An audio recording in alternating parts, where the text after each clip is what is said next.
Okay, well, I'm making a speaker box, and this is not conspiracy stuff, this is just the real deal. I'm a sucker for sound, and I blew my subwoofer in my truck, so I bought a real subwoofer. This 12-inch 1400 watt from a company called VMInnovations of eBay, and I'm gonna put a link below so you can see what kind of stuff they got. And it's most of it, as far as I have seen, is outdoor stuff, so it might be of interest. So I have today been getting some pre-cut plates, MDF. I'm going to put this one in secure while working. You cannot afford this one to go bust in any form or fashion, so I'm going to put that away. And yesterday I bought this one from my nephew, 1200 watt amplifier, and at some point in time I'm going to put that in my truck too. I already have here an amplifier system that will control the high tone, mid tone, and also the woofer. And that's pretty much what I got right now. So what I need to do is measure up for the speaker, and according to, these are the plates, this is pretty much the finished size, and the speaker will be here, the vent port in the top. So what I need to do to begin with, that is to take this side here and put it like that.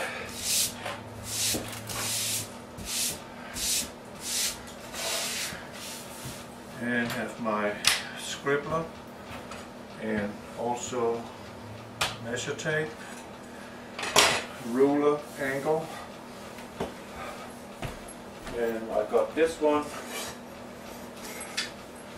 I'm going to put this on the back side. This is just some doormat. Put that on the back side of the speaker to dampen the feedback from the airflow, so that the air is not bouncing towards the membrane again, and by over time wearing that out. So it's just going to cushion the air and kind of stop it and make sure it flows out of the speaker box itself.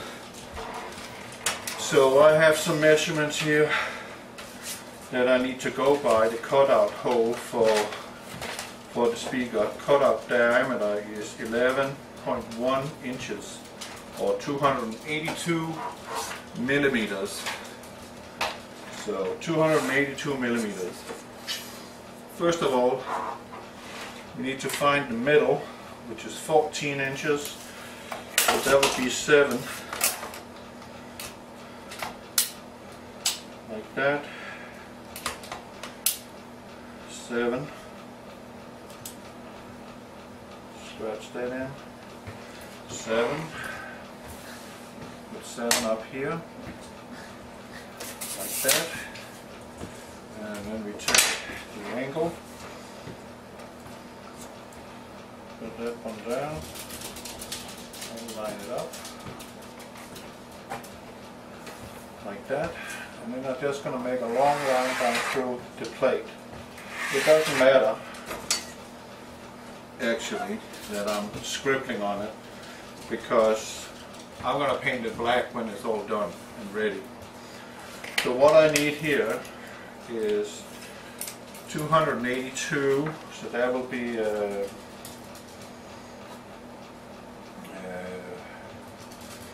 what would that be? That would be 100 and, or should I just say 11.1 in diameter? So that would be 282. 282 is there. So that would be the cutout hole. 292. That would be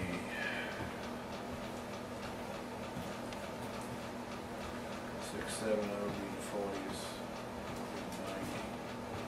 So it would be 19.1.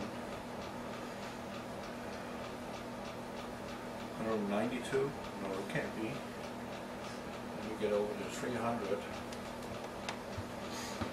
282. Where did I do that? I need to be exact here. So just going to do this, that. I'm absolutely sure. 282. 102. So we got 141. So that will be right there. We will have the cutout hole. And I need to make a table, or maybe I can use this one, I'm not sure. Yeah, I got a pivot point here in this angle, so I can actually use that and slide it around. And that will give me a cutout hole. And I don't know why a manufacturer of a product would want to plaster. Or now I'm lucky in this case, I think, but I don't understand why they are putting all these stickers on, because in many cases it leaves the paper back still on it, and then you have to sit there without rubbing alcohol and get that off, and that is annoying. That makes you mad. So I need from the bottom here to have at least a 2-inch clearance. So that will be right there. So that will be the bottom outline of the cutout I'm going to make. And then I'm going to make the slit. And then I'm going to go in the other room. And then I'm going to make the cut. And come back with it. Because I'm not going to cut in here. It's going to be too messy. MDF is a microdense fiber plate, compressed. And the way they make these, I've seen it back in Denmark, how they produce these plates. That is, it's almost a powdered wood filings, and they mix it with an enzyme, and then they press it together within rollers and into desired sizes, and then they come out in conveyor belt, and it's a constant movement. They just come out after being pressed, coming out, and then there's a saw shooting right in over it and cutting it on a 90-degree angle straight over the plate, which will be a 4-feet plate or maybe even larger. And it just keeps going. It's non-stop production. So we got the 2-inch from the bottom. So what I need to do now is, we had these 141. So I'm going to take it from there at 20, put it up there, and then we got 10, 40 and 41 right there. That would be the center of the pole. And what I need to do here is I need to actually put a nail in here, or a screw of sorts. And I do have some screws, some fancy ones, but I'm just going to use a nail. So I'm going to go get a hammer and a nail.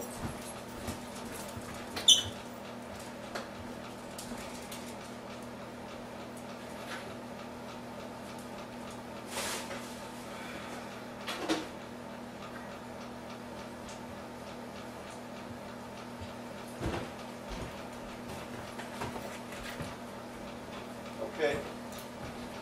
I was desperately looking for a pencil, because that is the best to use when you're doing carpentry. Couldn't find it, and now I looked for the hammer, and then the pencil shows up. Don't you know that when you don't need it, it bloody shows up in your face, right? So putting that one there. right there. Make sure it's straight. Like that. So now I'm going to have a problem with room. Be able to swing this around for the cutout hole. That'll be the first thing I do, is just get this cut. And I want to make sure I do it right. So from that spot, 141, that will be there. 141, that will be 10, and then 41, that will be at 7. Okay, so I keep my ball pin at 7 here. And then we just start drawing around.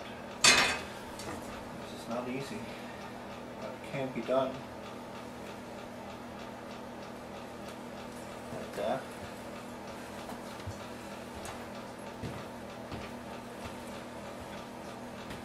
Am I still in position?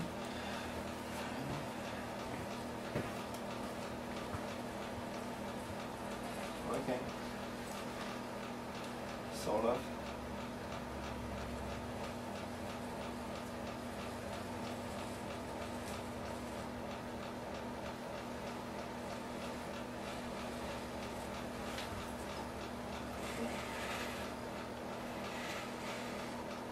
Okay, I've got a technical issue with my ball pen here.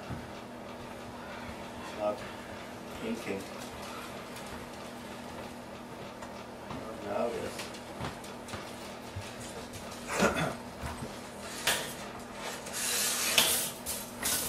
So I'm taking it down.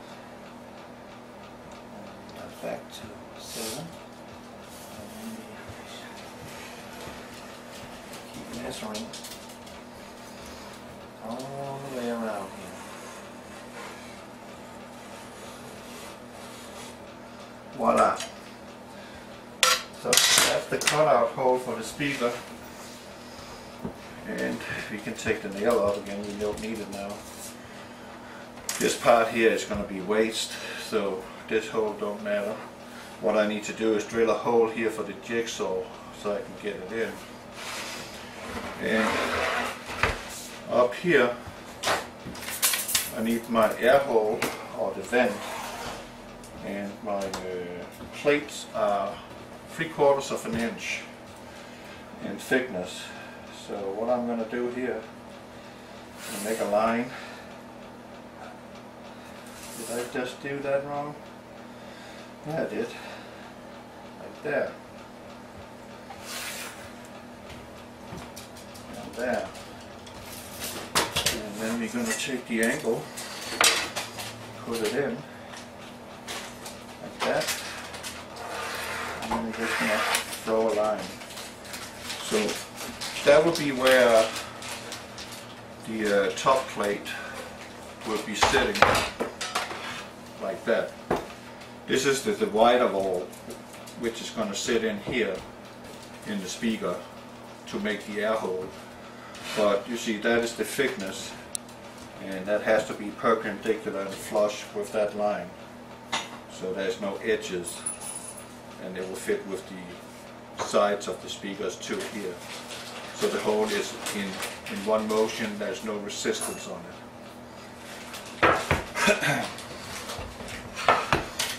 We put this back there, and the cutout hole. Oh, I actually needed that one. Voila! Like that, and we will measure 3 3¼ in. Around there, there. I'll make a line. Put that one down there. So now I have the enclosement here, and according to the manual here, for the best output I would need 30 millimeters cutout hole. I got 30 millimeters, and this one is standing in on the front plate like that up to the front plate, I have 30mm space here. So therefore the vent hole has to be 30mm, so the airflow is even all the way through the tract. That's very important. And fortunately, this measure tape comes with millimeter, and I prefer 1, 2, 3. I prefer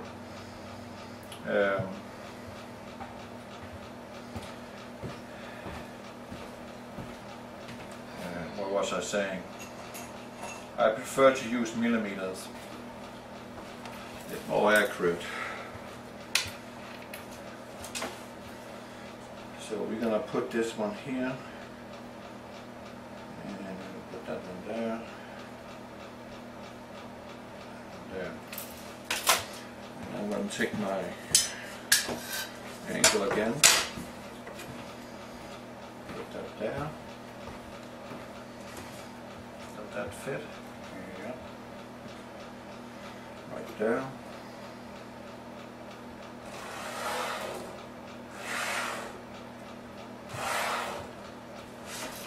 So now we have the vent hole, then we have the cutout hole, and this hole too would be cut out. And it's going to be a little fragile up here, so I have to be delicate with it. But that's what I'm going to cut, and I'm going to pause it meanwhile, and I'll be right back. So that should fit. It should sit right there. Yeah.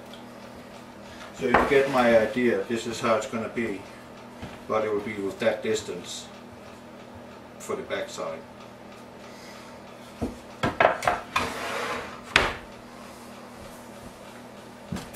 Hi, Roger.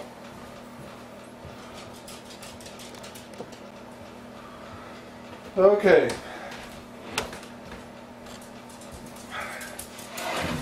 Cut. Vent hole, speaker hole. Easy. I tested it out, it fits perfect. And when I put it in, I'm going to put a line of T7000 liquid rubber to make sure when the speaker goes in and land on the plate, this will make sure that there is no gap of air at any point in time between the plate and the speaker. If there's an air leak on that part, you will have a force feedback from the speaker. And it's very audible. And when that puts in, God forbid I should ever take that speaker out again, because it's not going to be easy. It can. I need to use a spatula, work my way in if I need to pull it out. But I don't hope to ever do that. So now we got the front. So what I need to do now is I need to mark up all the holes I need to drill. I put a drill here with a recess thingy on it, like this. You know those. It drills down in the material and then it makes a groove or recess, because I'm going to use these brass fancy screws, because I'm going to make the outside black, and with the brass to the black it will stand out in a pretty nice way, this gold to the black. And this is for mounting the speakers. They are actually wall hanging hooks, but they actually have a nice design, so I'm gonna freaking put those on and tie the speaker down with that. That'll work. But first of all, we need to now measure up the lines like that. And we already got them up there in the top. Oh, it's a little off here, but it's fine. So we got 19. We're going to do it like this. Okay, we got it. I need to do a little nick here with my jigsaw, but it's fine for now. So I'm gonna take my long ruler and I'm gonna put the marker right there and right there. Let's see, right there, and then make my lines.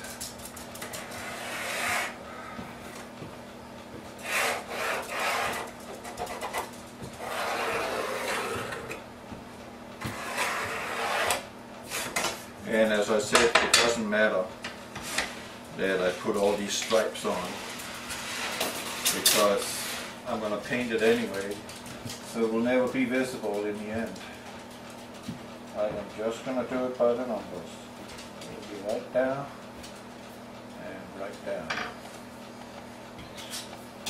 like that.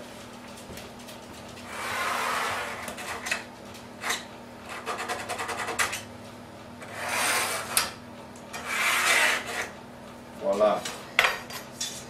Already got mine here, but of course I need the middle to make the holes.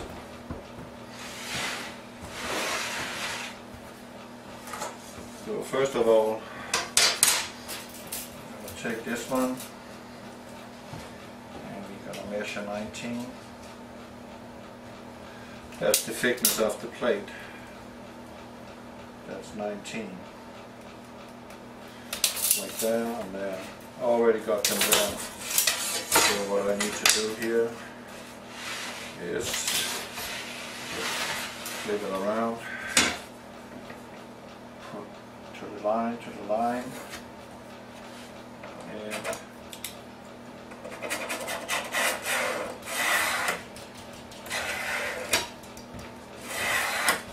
like that.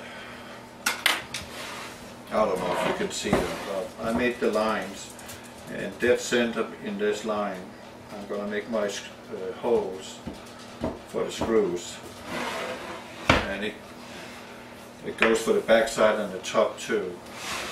So right now I got that one, and half of 19 is 8.5 millimeter, but we don't do that too well. So what we're going to do, we're just going to do 8. It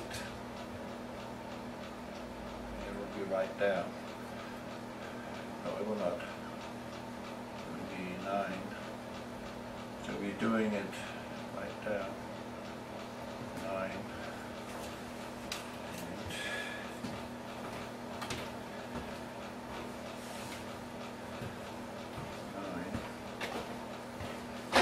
Right there.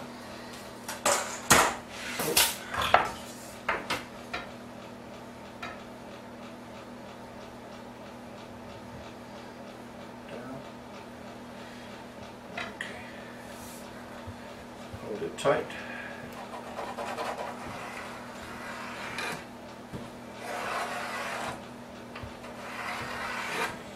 That will be center where the screw goes. And let's make sure that these screws have the right size. So putting a screw right there in the middle and looking at it, and it's looking good. Right there where it's supposed to be. But these screws won't be used for a great while. Not yet. So I'm going to have to do that all the way around on this thing here. Put the line at 9. Like that. And down here at 9. Like there. And then put the angle up again. Put the 10 and get that one.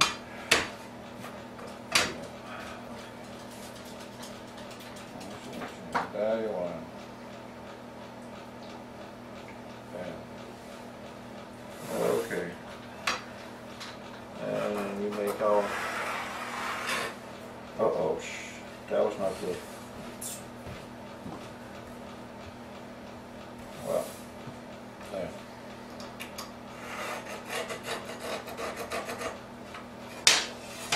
Pretty good. It worked. And we will have to do it on this side too.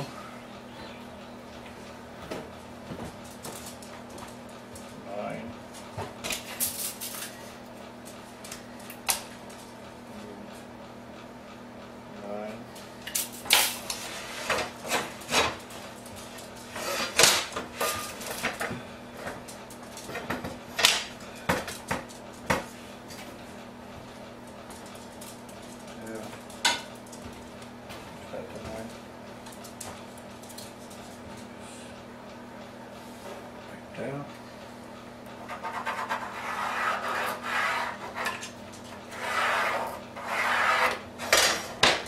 Okay, and then the last thing on this one, 9, and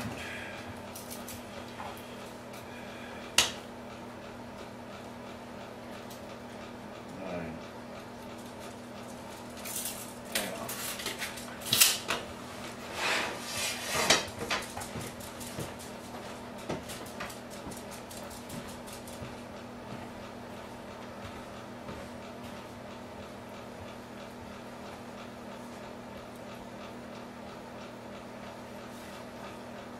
Just a dot.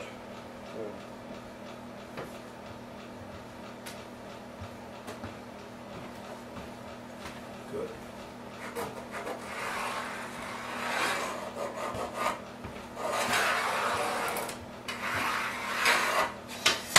Voila! I got all the center of the plate to screw into. So now we have to figure out how many screws per side. Here I'm going to put 3, 3, and 4. So we're going to start out with one thing that is important when you start using a measuring tool. Always use the same tool. Don't use another measure tape because they're never the same. So I'm starting out using this one, which is not the best, but it is the best for what I'm doing it because it's lightweight, it don't take much room, and I'm going to use it for the entire process.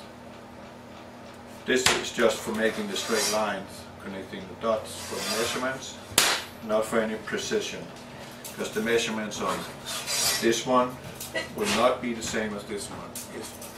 All measurement tools are always various. That's very important you understand that. So what I'm going to do here, you would think I would put a screw right up here in the corner, but that would be a very bad idea because right here, if I do that right there, and when I screw it in and screw it tight, there's a chance that this corner is going to collapse under the pressure from the screw going into the material. And then I'll damage the material and I'll also have a bad finish. So what I'm going to do is the first hole I'm going to put in, I'm going to put at 2 inches. I'm going to do that from the other end too. Here I'm going to have a little issue, and here I have to be careful because that will be up by the vent hole. But you would want to keep some symmetry in how the screws are placed. So it is going to be like this, and there's not really much I can do about that. Like that. So that would be the 2 first ones. And I actually don't need to put 4 screws in. I can stay with 3 screws per side because the glue is going to do the rest of the job for me. So if I am smart here, putting that one there at 10 and having a look at it, because it's going to be tight anyway, there's no question about that. So what do we have here? We've got 40, 20, 30, 40 and 50. Wait a minute, what do we have? Well, in this case I'm going to do something else. Why did I do that? I put it over here. It's easier to work with. Because measure tape is flimsy, it bends and it stretches. So for the screw holes, it will be this one. because that one I can stabilize and put it exactly where I want it, and it lies still, it don't flop around on me. So exactly we got 45, is that really millimeters? That is some large millimeters if you ask me, but it doesn't matter. All I need to do is do half of what it's showing me. So we got it there.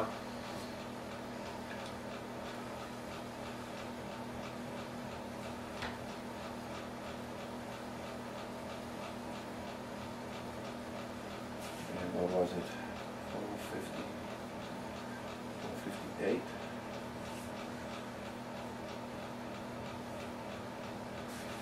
So we need 22.9.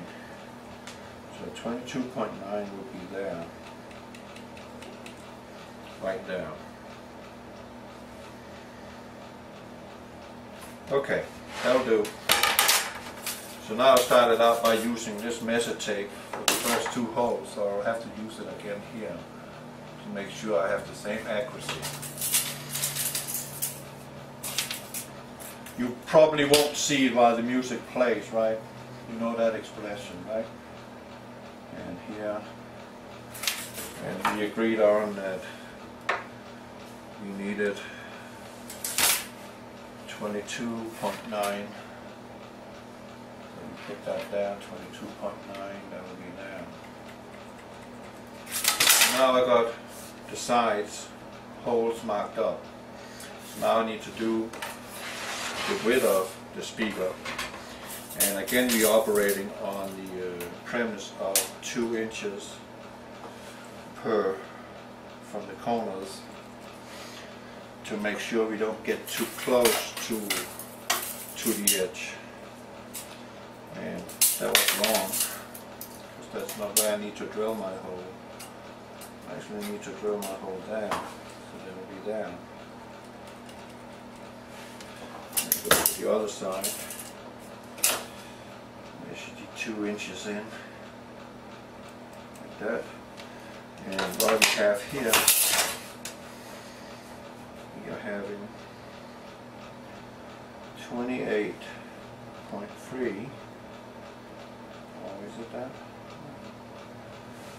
28. So that would be 14, and it would be 3 notches, so that would be right down in between 1.5. Well, that don't fit. I'm measuring down. Silly. I already got the middle.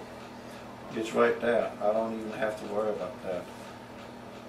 It's right there. So I don't even have to measure that, other than this one is correct, and that one. Like that. Now we're going down to the other end. Like that. And we had 14 here, so what we need to do is we put in 7.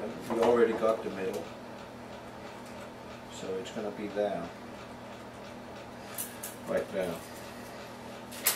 And here again, tolerance of 2 and 2.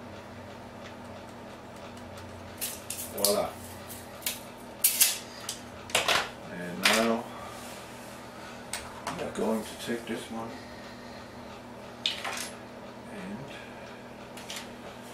where did I go with that now? Did I just throw that out? Yes, I did. I threw it away. Oh, it's right here.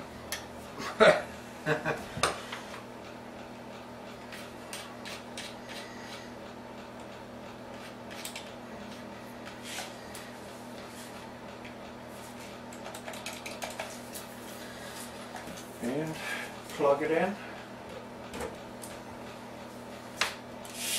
Good. That. But we're not going to drill the holes now, because what I need to do now, I need to do exactly the same on the back side. Also need to take a measurement for the amplifier on the sidewall on the speaker, which will be on this side of the speaker, because that's closest to me in my truck, so I can manage my bass, control it without having to get off the seat. It will be on the passenger side. So first one is done. So I'm going to put that one there, and then I'm going to take this one down here and put this one over there. So what we don't need now is the same measurements, X's. What I need now is just measure tape, 9 there, and 9 there. Yes. And then 2, 9, and 9.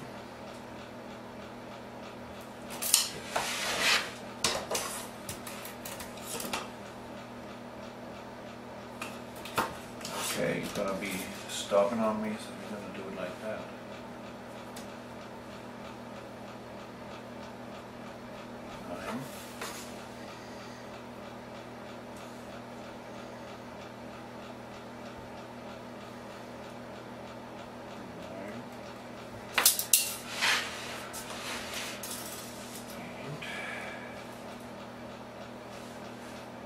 Nine.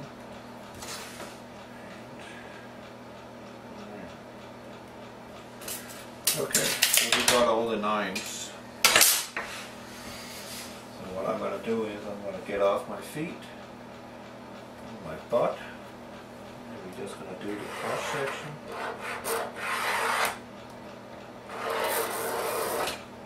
Like that.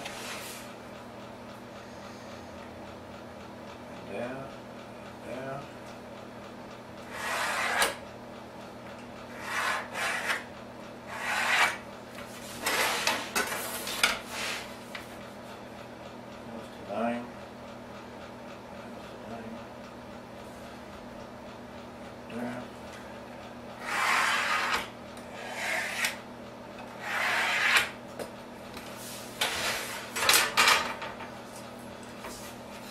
So we got that one now.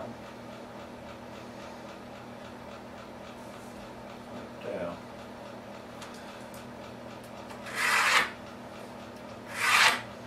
Voila! And we're going to follow the same symmetry as the front. Nothing has changed. So here will be 2-inch. There. There. There.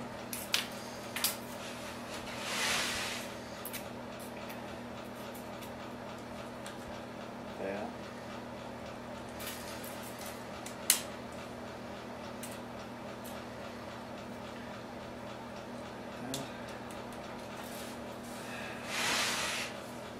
2 inches down.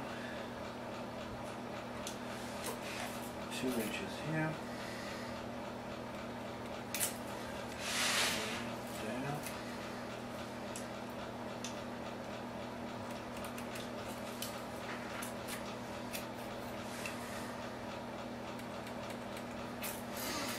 Okay, so we have 14 inches here. So that was in the middle. 7. I'm going to do 7 here.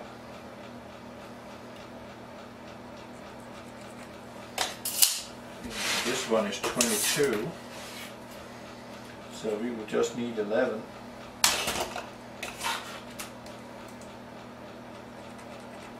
There.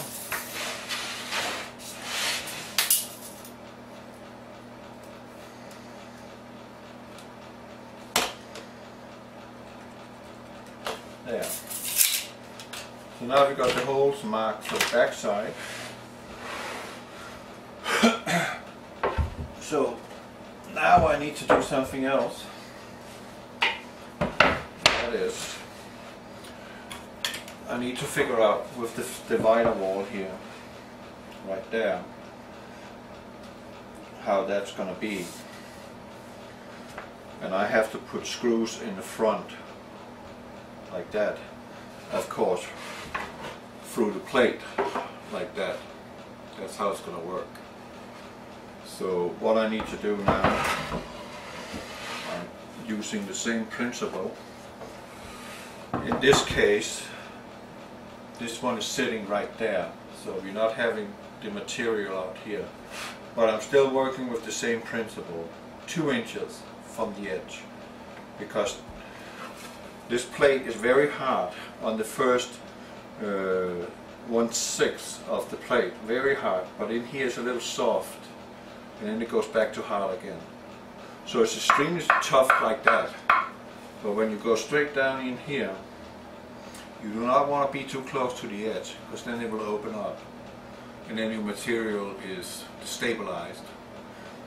You might not see it because it's sitting on the back side, like that, inside the box, but still, it's not good enough. Not to me. I would be very frustrated if I screw that up. Very frustrated. So, this one goes there, and I already got the middle. It's right there. But what we need to do now is, I'm going to just put this one up here like that, up to the side of the, like there and there, and take my ball pen, make sure it works, put my finger there, and I'm just going to make a line.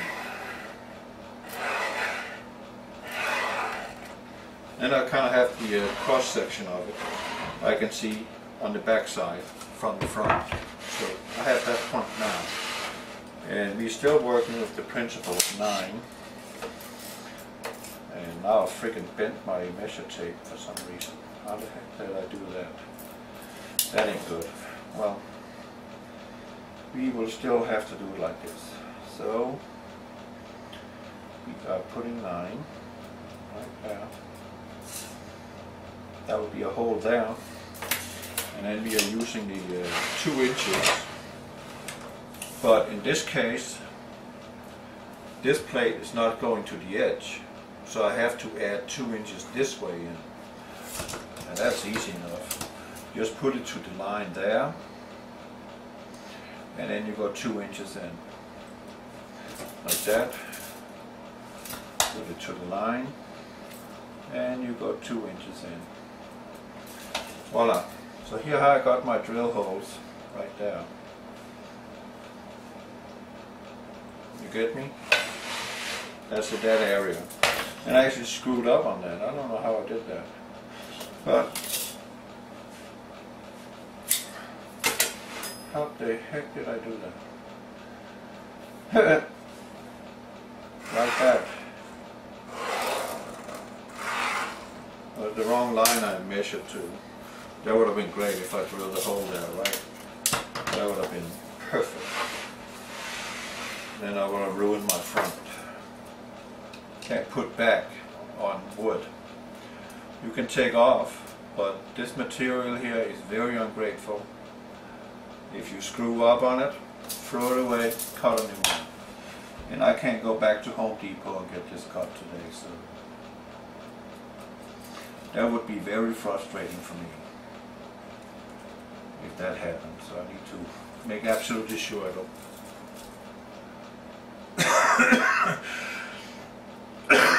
mess this up. Okay, I now got the entire front marked up. So what I need to do now is, there will be a side to it, like that. And this is the top and the bottom, which I don't need right now. Those need to be marked up too, they need to be screwed. But I have to decide like that. You get me? And the divider wall will be there, but it will be elevated. It will actually sit like that. So actually, to make you see it visually, like that. Here's the wall, the side, like that. Voila. And here will the wall be, flush with the bottom of the hole. So they will be just around there, yeah. That's pretty good done in not seeing what I'm doing. But that's how it's going to be. And of course, then the side will come on, like that. And then we have the top, or the back side of the cabinet. And the final piece will be this, closing it off. You see that? So it's pretty simple. All you need to do now is measure up for the hole, start drilling the holes, cut another hole for the amplifier, for the control mechanism sitting on this side. So I need to figure out where I put that. And before I assemble anything, I will have to cut these mats, just one of them, and glue it to the back side, right here on the back. So when the airflow comes on, it kind of dampens it a little so it doesn't bounce back towards the speaker, but makes it cushioned, and then the air can escape that way out through the front. So now I have to measure up for this one, for the screw holes on the side, so I can keep that in place. And that's pretty simple. So put that one over. Don't need it now. Probably won't need that at all. Take one side off. Take the other side off. And put this one over there. Voila. So we started out with having this hole here, right there. That's where it's going to be. So the sides,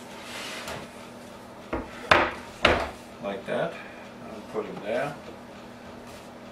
Looks like there's a deviation here. What's in here? Oh, I know what that is. No wonder why I couldn't make it shut tight. The clamp is still there from the price tag. Oh crap. That should not have happened. It broke. Okay, so what we're doing is we're going to give it metal fatigue, which is not going to work out. Where's my plier? I have a plier somewhere. Pull that up. I can't use that. Right there. That ain't gonna fly. Oh, the other side. There. Oh man, they're sitting tight.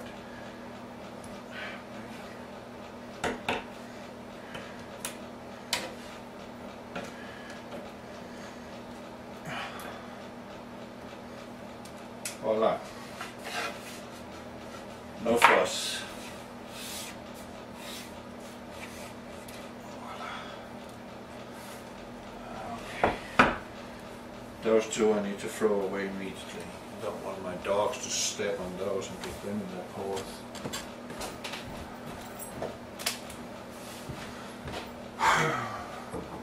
Get infected and all kinds of stuff. And it's very expensive taking the dog to the vet. That's a pricey little thing. So, what I'm going to do, like that. So, this one is going to be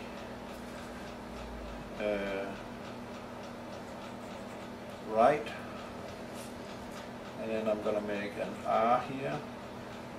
So these two I know is paired, and over here they're going to be the left one, which is this one, like that. So I know they belong to each other.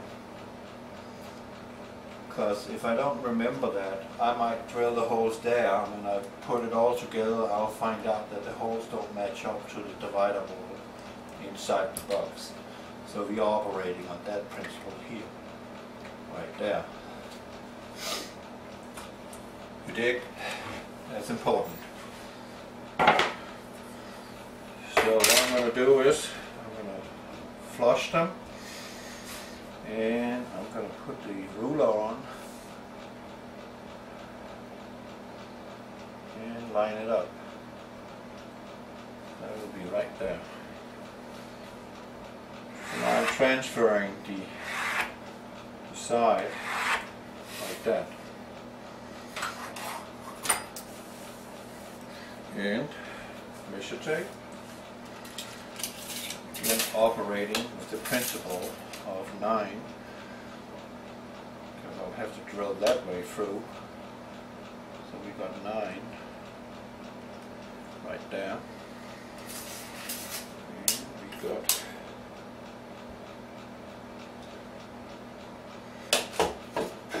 see, that's what I hate about measure tapes. They always do that. Bloody annoying. So I know now, when I put the side on here like that, I know that I need to be 30 millimeters from the back side, plus the 19 millimeter this plate is, or 3/4 of an inch. I need to subtract that from the back, and then measure the 2 inches, meaning we have the plate material there from the back wall, and we need to put the 2 inches on. So if you can see it like this, it's going to be like that. This plate is going to sit inside the speaker. So it goes, when this plate comes on like that, it's flush with the edge of the exit hole here. So I can actually I can measure it directly to the plate by simply just putting the plate up, lining it up. I don't have to measure it. It's actually better to put the material to the material and then make your line right there. Then I know that one fits right there. And then I'm putting this one back like that, taking this away like that. And then I'm taking this one, which is paired up with the L. Putting that one over there, like that. And this would be called mirroring it. So I am going to put the line on here. And then I'm going to put the 9 line on, which will be right there.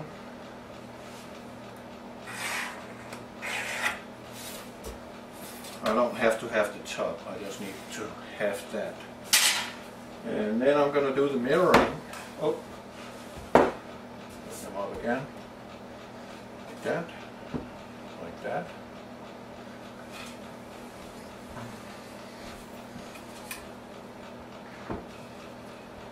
Put that to the edge. Like there. And then just voila. So that means when it all comes on like that, assembled,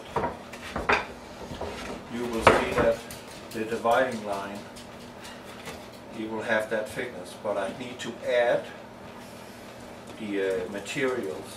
No, I don't need to do that, because the back side is sitting outside, it's not inside. So I will have those 30mm gap on the back side because the back plate is sitting there. So now it's mirrored, and again it's important when you mirror like that you know where they belong to, LL, RR. Or if you're going to mix it up, and when you start, like I have to do soon, drill the holes, you're in a whole world of trouble.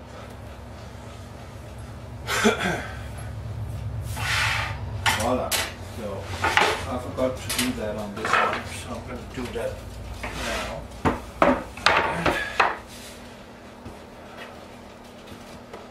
That was RR. And line it up. Down, like that. Aroga. Is it cold in there? You coming out to get some heat?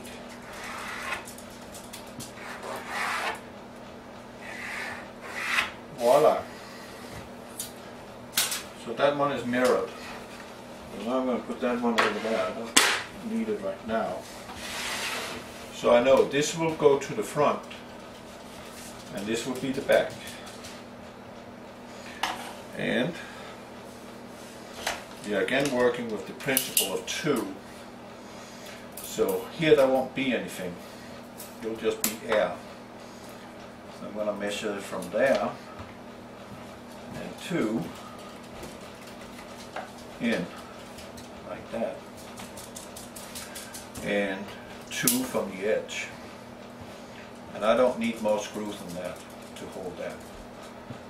Anything beyond that, if I put an extra screw in there, in those 2 small distances here, that will be a waste of screws. And also time consuming and not necessary, because somewhere in this pile of junk got this, the glue, which is going to seal it all. So this side is ready now. Drill hole, drill hole. And you put that one over there. And we check the other side. Like that. So that will be to the front and that will be to the back. Because that's the L. It will be something like that. And this will be the front. That will be the back. And again, we're working with the principle of 2. So it will be 2 from here, right there. That will be where the drill hole goes. And here, 2 again. So there we have the drill holes. Right there. So these are made now. Now we have top and bottom. It's the same principle, no difference, exactly the same. And to my amazement, the guy who cut these plates did not use a stop, meaning you are having a piece of wood sitting with a C-clamp, type 2, and then you measure from that point into the edge of the blade. And if it's a little over, you tap it a little with a hammer until you got the exact measurement. And then you make a slight little pre-cut into the plate. And when you've done that, you measure from the edge and to it to make sure that you have the right measurement. But you're not using the material that is used for the finished material. You find a piece in the rubble you have, and then you use that, you just mark it, and then measure that test tube, if you like, so you have the exact. And I can feel here, by flushing them, that we are a little off. Over here I'm a whole millimeter off. That's actually considerable when you're talking about making something that needs to be hermetic closed. But I got that under control. I'm not worried about it. So what we're going to do here, again, that is, we are working with the number 9. Where did my ball tester? There. So I'm going to decide this is going to be B. That will be the bottom of my speaker. And this is going to be T, which is the top. So I'm going to flip it around like that. And then I'm going to take my measurements again, which will be 9.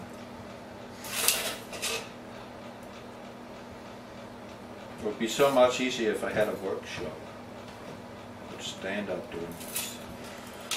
It's easier, but it is what it is. Right there. And right there.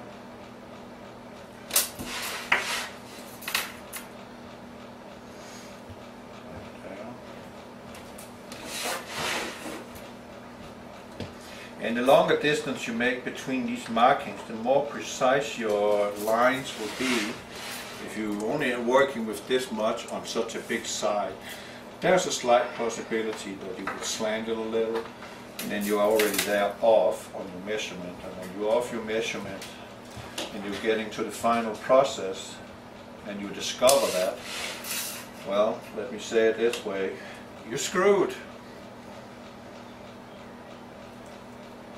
You will have to do it all over, and you will pull your hair out having to do that. You will not like it. So what I'm going to do here, make my line like that, on the 9, and I'll make my line on the 9 here again, like that.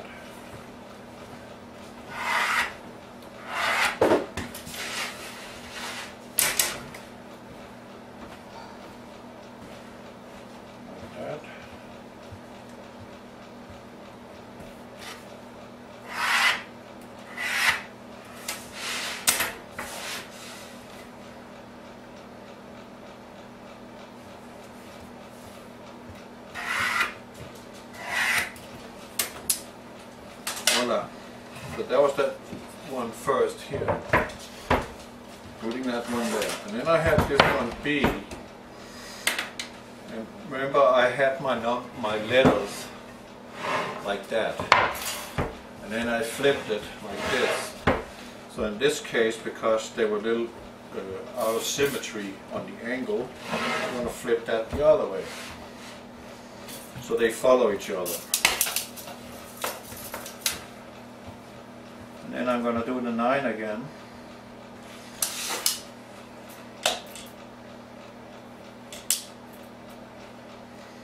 Be right there. Turn it.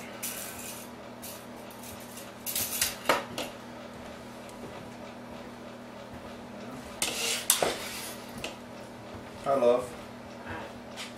Staying warm? No? You're walking.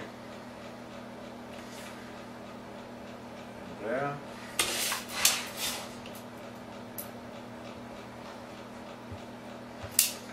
Okay. What happened there? Oh, there was just some snot sitting there. Okay. There. 9.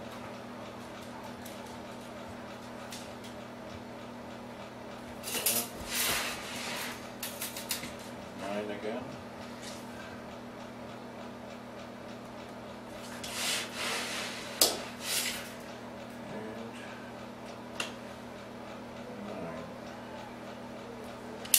Okay, so all the 9s are set up. Now we make the lines.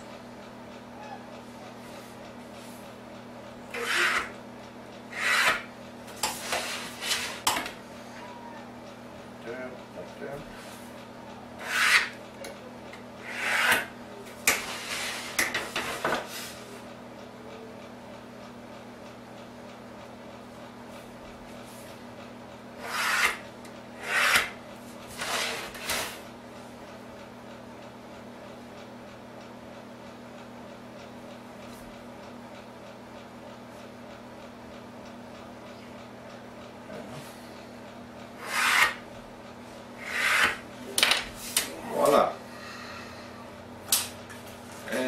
to find out something.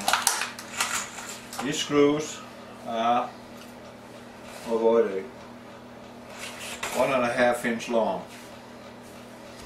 So they will be going through the material like that. So as an example, not just for the fragile edge, if you're making a screw too close to the edges, that is also too, when you screw this screw in, and you've got a screw coming from the other side that way, because the top and bottom will do that to each other, and also on the sides and the front. If these are too close to the edges, according to the length of the screws are going to have to meet on the middle like that, and one of the screws is going to win over the other screw, and it will force the screw to tilt, and it will push out the wall, and then your work is pretty much destroyed. So by having the tolerance of at least 2 inches in, you ensure, because this one screw will only go through halfway on this plate. So having this tolerance deeper in means it leaves room for the other screw too. So there's 2 benefits by doing that. And again, this is going to hold it all together. This is just for looks and holding it together while the glue is curing. What's important with wood glue is, when you're working at a room temperature around 75 to 70 degrees Fahrenheit or 25 to 20 degrees Celsius, your glue only have an open time of 10 minutes. After those 10 minutes, if your material is not positioned and tightened and with C-clamps and screws and however you're going to put it together, if that is not in the right position at that moment in time, meaning, let's say you in principle only have 6 minutes to get your job done, and then leave it, and then let it sit for a couple of hours, and then it's fully cured. If you excess the 10 minutes timeline of the open time of this glue, you're ruining the bond, because when the glue comes on and the other material comes on to it too, there's some certain polymers in this glue that is forcing itself into the fibers of the wood, and when it cures, it kind of locks them together. If you have a movement after 10 minutes like this, your job is screwed, completely ruined, and you will pretty much have to start all over, because you have already filled out the pores or the crevices in the wood, the fibers, on both sides with this glue, and it's going to harden up and you can't freaking get it out again. So in principle, you'll have to start all over. You can't just start sanding on it and, oh, it's going to work fine. No, because it's still down into the fibers or the grain of the wood. So therefore you ruined it. And then you will have to sort to another solution, and that is to use a toxic glue called epoxy, which I cannot recommend you're using unless you absolutely have to. End of story. So we're back to the 2. Where did my measure tape go? There. So we're going 2 inches from the edges, like that. 2. And 2. Man, it's annoying. Come on. I'm just going to do it from the other side. Make life easier. 2.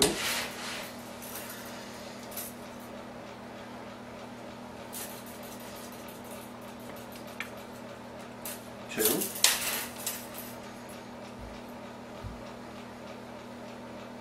2.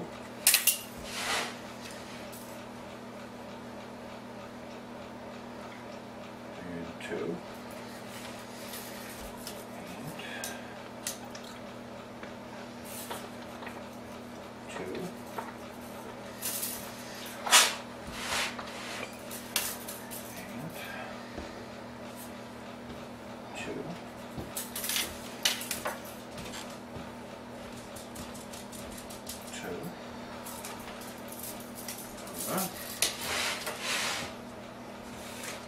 Oh, I'm not done. So this one was 11.5. So we are working with 5 3/4. 5 3/4. Just right there. Yeah. 5 3/4. Right there. And this one, I think it's 14. So that's obvious. 14 divided in 2 is 7. 7, the magic number, or God's number. A good number. Look. 7 there. So we got all the holes marked up now, where I'm going to drill with this fancy picker here. Very precise thing. This drill is not straight. It's actually thin in the beginning. So when I put this drill in, like that, push it a little, it already catches, and then I can start drilling. Nice and easy. Start out your hole by moving very slow, and then you can speed it up. You get me? Don't just, you can't do that, because the drill is flexible, and if you're working with a hard piece of wood, which you haven't marked up with making a little indentation in the wood, it will slide, and that will also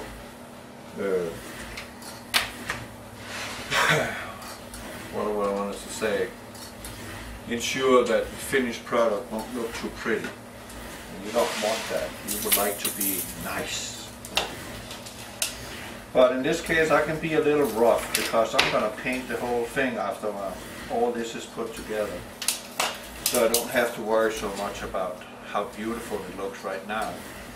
Because really what is the most important thing right now, that is, I'm getting all my measurement correct. Because there's no return. I cannot go to Home Depot and fix it. And I'm not going to try and use a circular saw here on the floor to make a new plate if I mess it up. This definitely not, because it's not going to be the same. It's not going to be okay.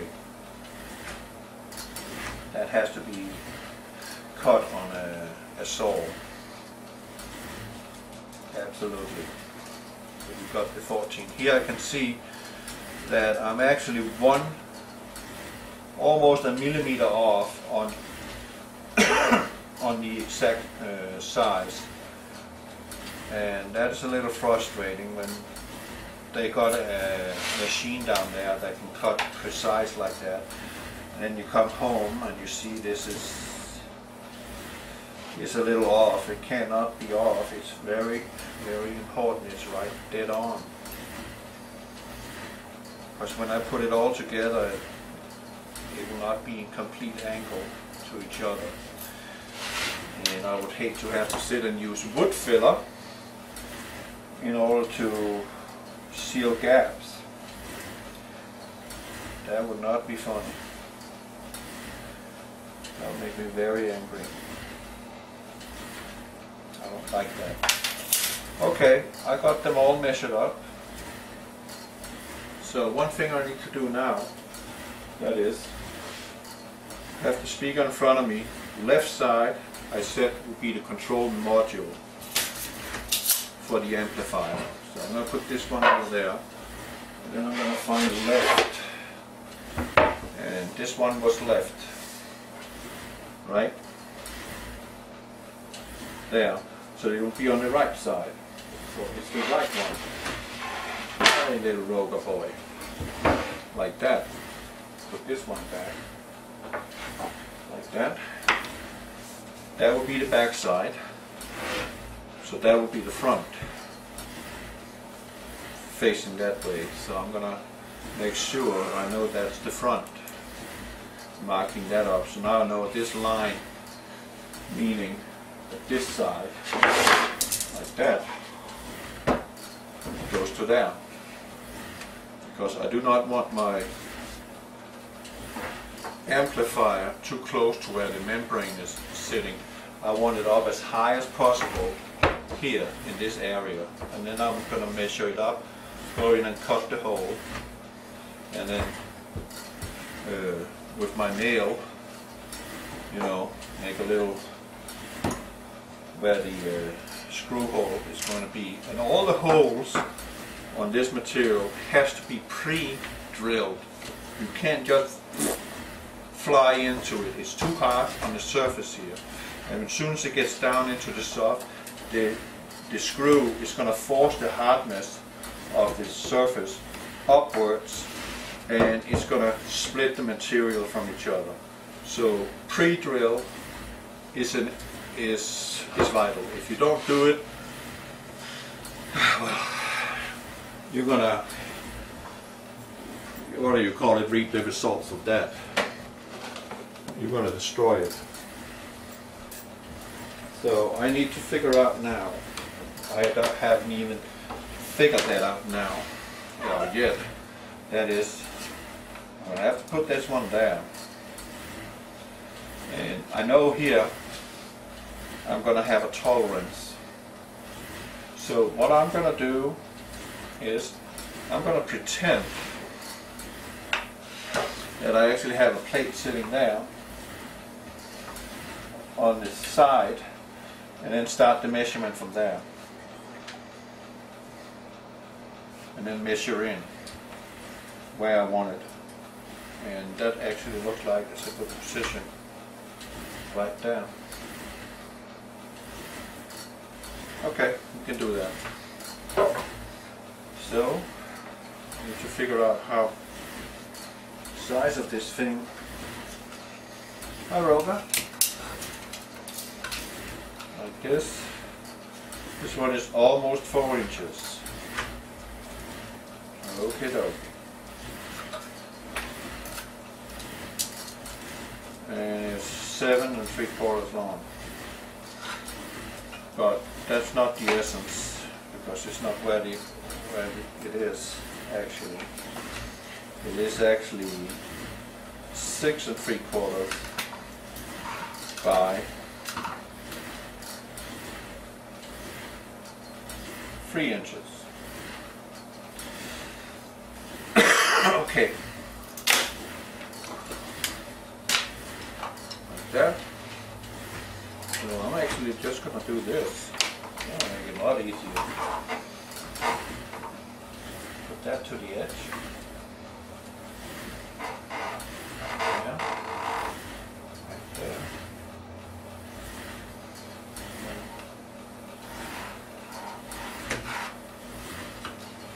Ah, we didn't even... that's why. No, we're not going to do it like that. Oh, man, look at that. Botched. So I am going to do a measurement here. It's 10 centimeters, 4 inches. So we're going to start 1.5 in.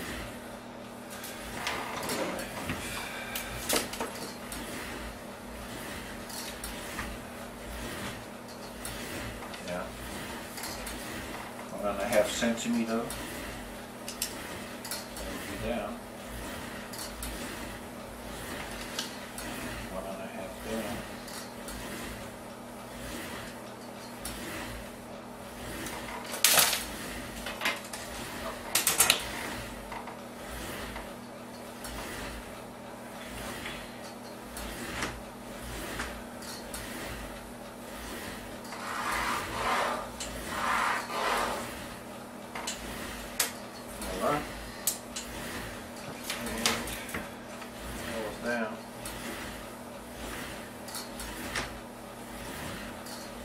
Putting that one down.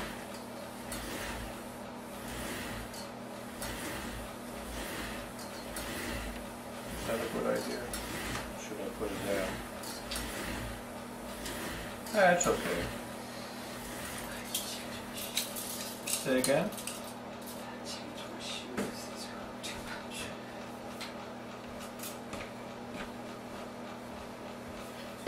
7.5 centimeters. So we're going to just make it a little over, so we have some room. So I'm going to make it 7.5. I'm going to make it 7.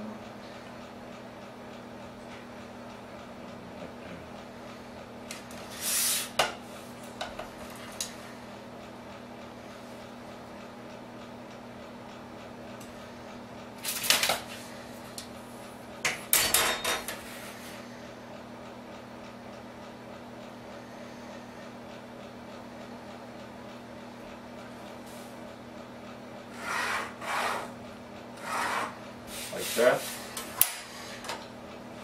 The reason for why I'm making it like that is because I have a flange where there's 6 screws and it has to fit in like that. So just slide it in. Actually it has to sit like that inside the speaker. And you are agreeing that we had 6 inches and 3/4. Okay, so we had 1.5 there. So we're going to do the same tolerance from the edge. So we're starting there, 1.5 and 1.5.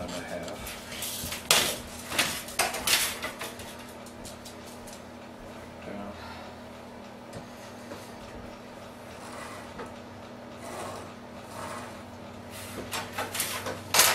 So that would be the cut hole here. That's going to go away.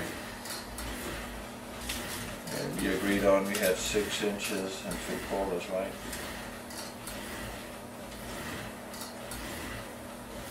We need to give it a little extra to make sure. So we're going to use 75.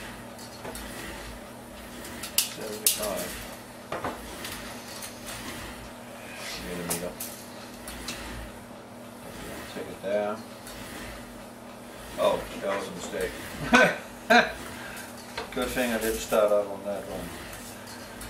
Put it like that. 75. It would be 17.5. Go ahead. 17.5. 10. 17.5. There.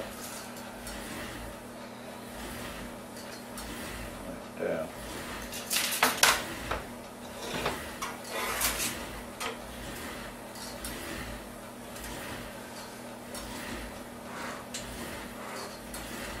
Voila. Oh, that. What was that look? Say again? Oh. So this piece is going to get cut out. And I'm going to go in and do that. Take this one off again. I don't need that now. Okay. I'll be right back.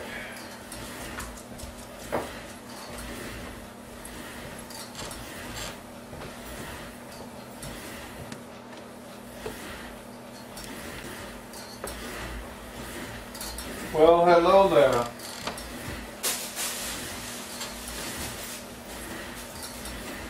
Mission accomplished on that.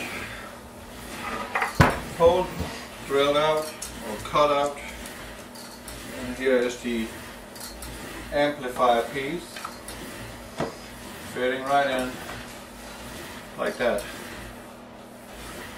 Voila. And the speaker down here, vent hole up there. Perfect. So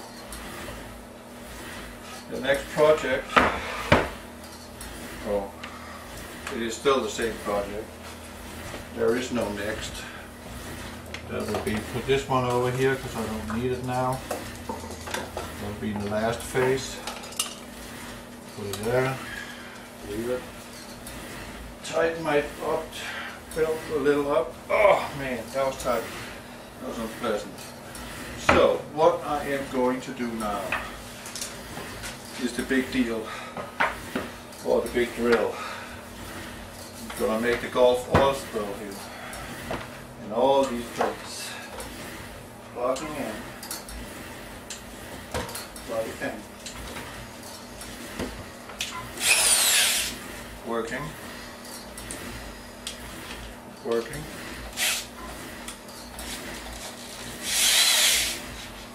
Good. So we don't want to drill too deep. So what I'm going to find out now with these screws, that is, am I going too deep? And that fits around there. Well, that's actually pretty good. Might want to go a little shorter. So what I need to do is loosen that up and take it out ahead. And where do I have my green set? I've got my green set right here. Find the right one, Allen key.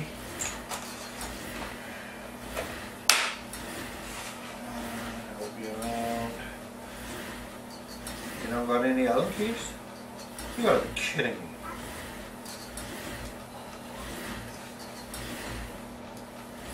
Yes, it did.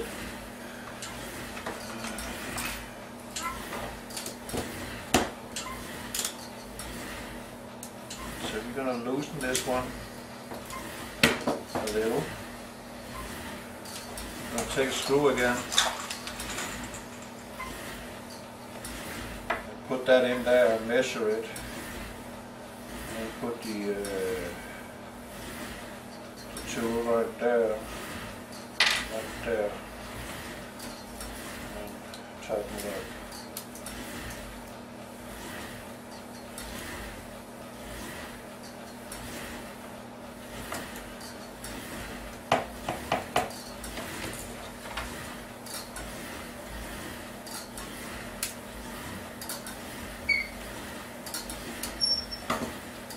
Voila.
Okay,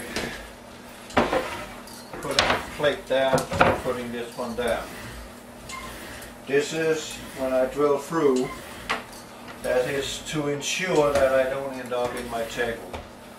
And I put this distance here. But it also serves another purpose. Normally when you get through a piece of wood on the back side, the fibers have a tendency of doing like that. If you have a material on the back side, it makes sure that it's being cut clean and your hole is perfect. So we're starting out with drilling the holes. So we're first marking it like this, and then we go through.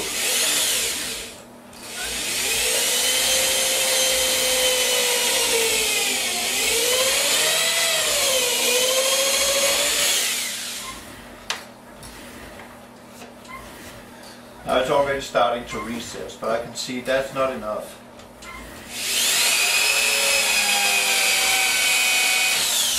Like that. And then I'm taking one screw, this one, as a reference, like that. See if it fits. Almost.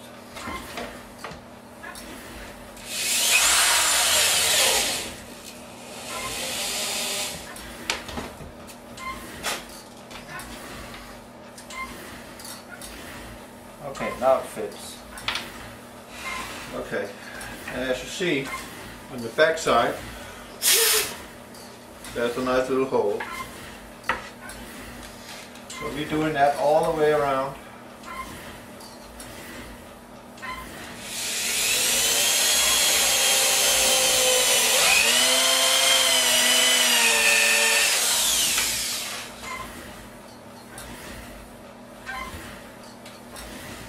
Start out slow until it catches on, and then you can start putting speed on.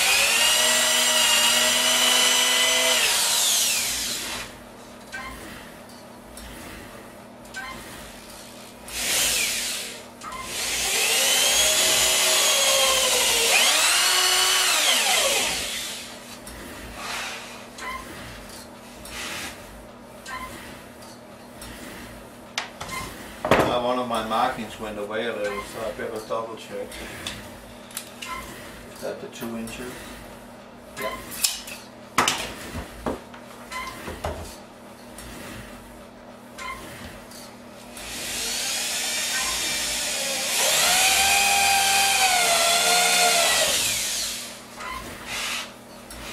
Go there.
Voila! Now of course these 3 holes here need to be drilled. And what was it? And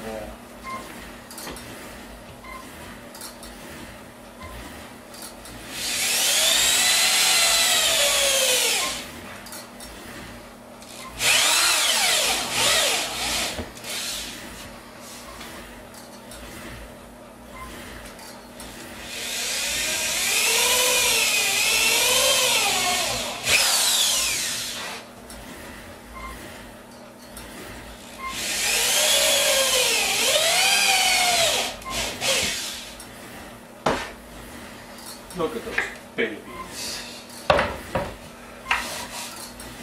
See, I got the problem there. It bubbled. And that's what you should try and avoid. So I have a little blade here. And I cut that off. Like that. You don't want to have that in your glue seam when they make contact. That is a very bad thing. They will not shut tight. So that was the front, and I had a little incident there too. that happens. It's no big deal.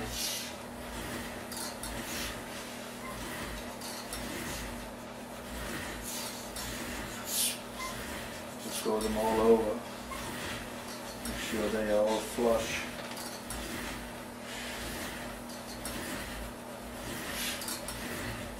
All good.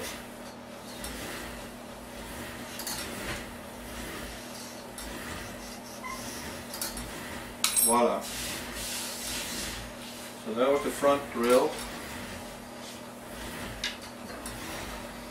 That is the side. Not drilling yet.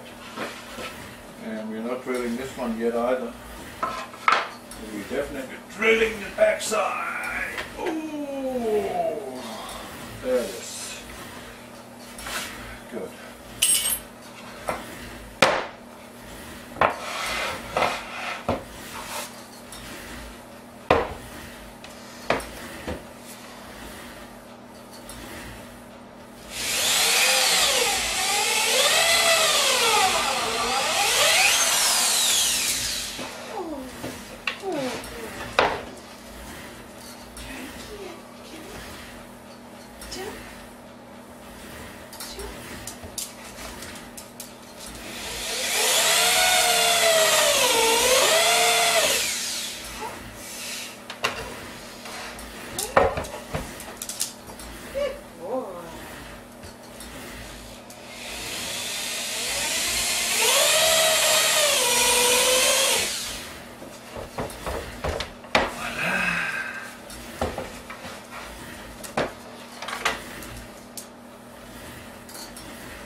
What was that cricket? There you go.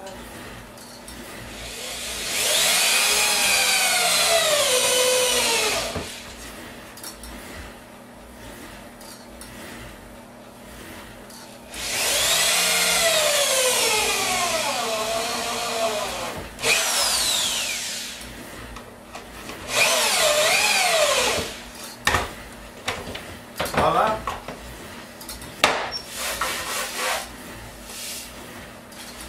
And of course, we would want to make sure we don't got a bump. We just take the blade, run them over, make sure they're flat.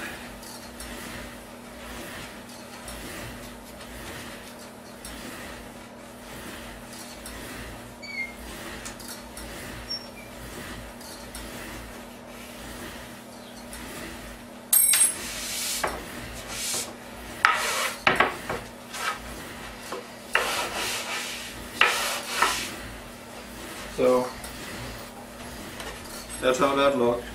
Recessed in one drill. Pretty simple. So what I'm going to do now, I'm going to cut my my mat, and then I'm going to glue it in or seal it up with silicone, put it on, let it dry for tomorrow, and I'm going to put it together. Piece by piece. Over and out.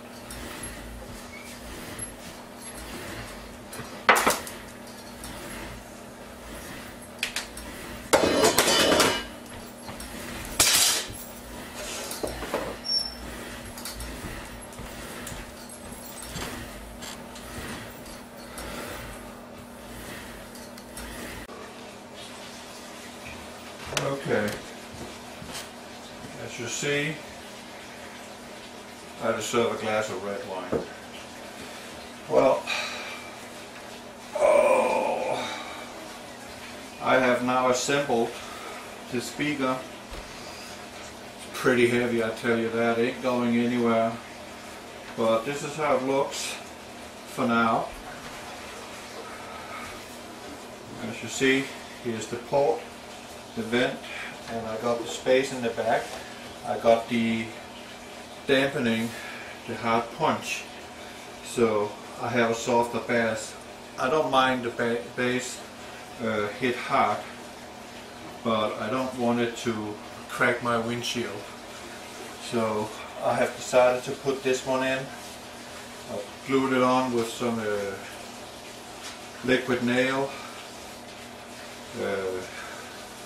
not the solvent base but another type, and the corners with some instant glue so I can get on with painting it. And when I have painted this bloody thing, I am going to put in the units, the amplifier and the bass, and when that's done we're going to take it for a ride, meaning I'm going to see it works, and it works satisfactorily. But I'm telling you, this cabinet here of MDF plates in here, that's some sturdy stuff. I did talk about making the plates double to maximize the cabinet being completely dead.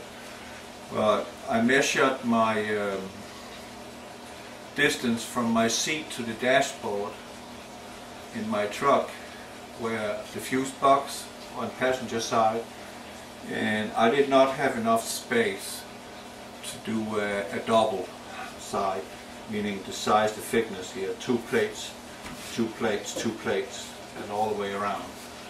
So it's fine, because if it was double plates, this one would now be, I would say, maybe 30 pounds just for the speaker unit. I don't even have the speaker in yet. So just before it's done, let's just do something for the fun of it so you get an idea how nice it's going to look. I'm going to take my thingy there, and I'm going to put this one in there, like that, line it up perfectly, like that. And I'm not sure I'm going to put this one in. I don't have anything against Boss and their product, but I would have been happy to pay 20 bucks more for the speaker if this cover ring would be made in freaking aluminum. This is plastic. And when I put this one on and I want to tighten my speaker down, and I'm tightening my screws a little too tight, there's a great chance that I'm going to break this piece of plastic, and I don't want to risk that. So I am actually contemplating not putting this one on, or at least stick it on maybe with some silicone on top, because this speaker has to be super tight to this cabinet, and with a flange bracket like this in plastic, I am not sure it's going to meet my requirements for tightening it, because when I'm looking at the quality around where the screw holes is, I don't have a lot of material or a lot of buffer to give it a very tight screw on. So I am contemplating not mounting this one at all. Just leave it as it is, black, and then that silver thing there. I have also planned on something else, and that would be maybe make a frame here in aluminum, same tone, brushed aluminum, and encapsule the hole itself. Not that it's covered, but just to give it a you know, a finish to it. But let's see if I even do that, if I even feel like doing it. This was a major project to get this done. So now I'm gonna put the speaker back in this box to keep it safe from me, from dust, from two very active chihuahuas. So I'm gonna put it back in the box. And then I'm gonna paint the button. Button don't need to be super fantastic beautiful. What I'm gonna do with this one, I'll show you.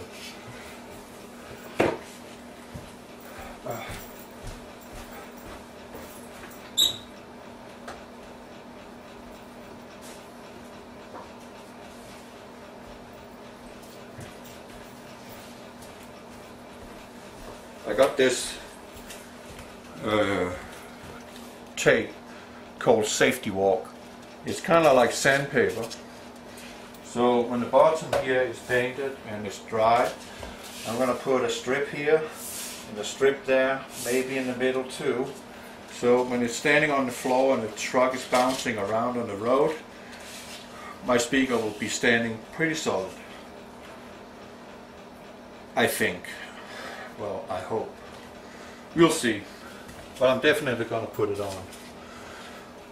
And the bottom don't need to be super beautiful. I'm just going to put the roller on.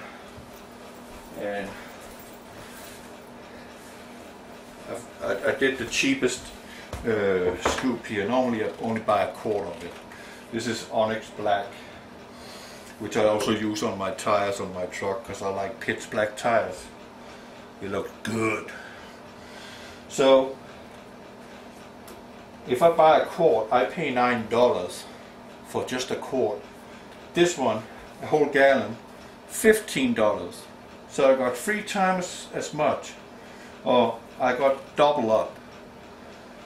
And yeah, that's money saved, right? Money saved is money earned. So I'm gonna start rolling this stuff on. It's waterproof, but it's still water-based. And it's interior paint, and my speaker is not gonna stand out in the rain at any cost. Hell no. So, yeah. Man, it's dirty. It's like hitting a rock. Okay. I'm gonna get started painting it, and when it's painted and dried up, I'm going to let the movie roll, and then I'm going to mount the stuff, the electronics and the speaker itself. But no, I'm not going to put that flange on because it's plastic. That's not a good thing. I want it to be absolutely tight to the surface with where the heck I did with it. I don't know, here. This stuff here, liquid rubber. And it comes with needle point, super tight little thing, and that's going to be the seal, and it's also going to be the seal between the electronics on the side and the speaker box itself, to make sure there's no false air coming out anywhere. Okay, over and out for now.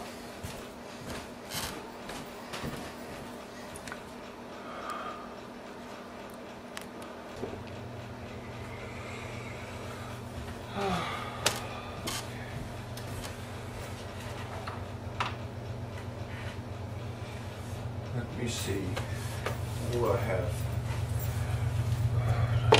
Oh, use this one. It's fine.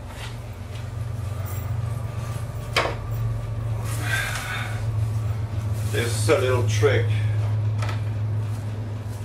Instead of dirtying up this tray and putting paint in my sink, I'm just going to put a piece of plastic bag, Walmart bag, and then stretch it a little.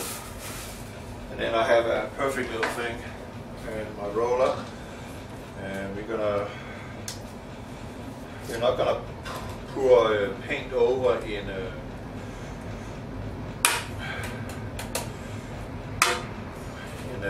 the tray. I'm going to leave the paint in the can, but just roll it, smear it out here.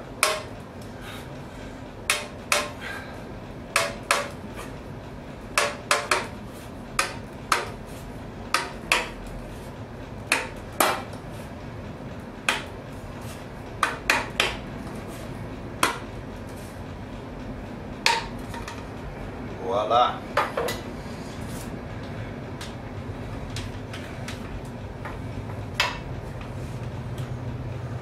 Like that, drip off a little, and work some paint into the brush here, or the foam thing. Saturate it a little, and then fill it up again. Drip off, and then we roll it on.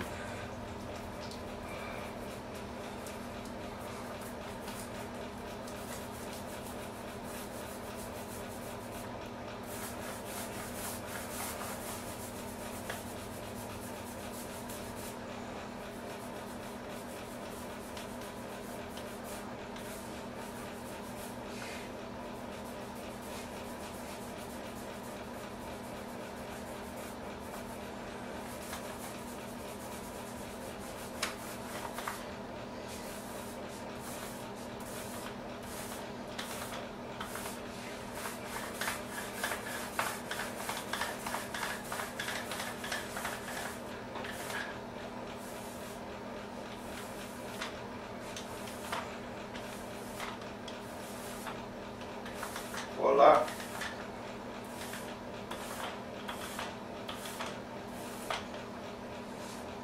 That part is done.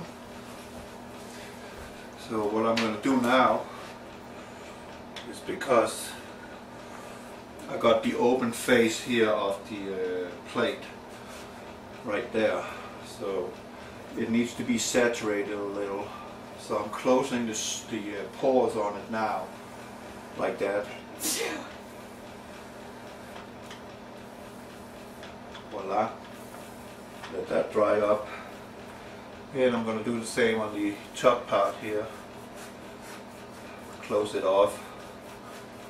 Because when I come and give it coat here, this will not suck in that much.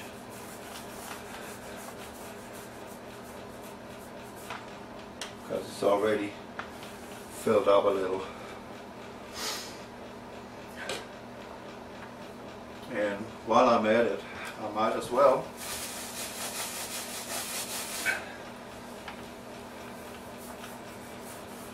give the whole surface.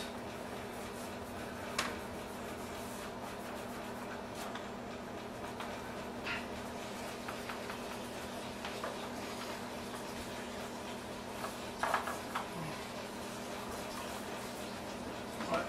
Give it a little smear in there in the middle, in the tunnel. Kind of mask it a little that there's wood in there. So just going to do that, like that. Voila.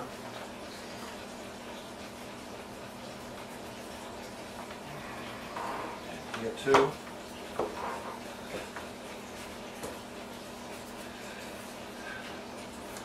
So now it's less visible that there is wood in there.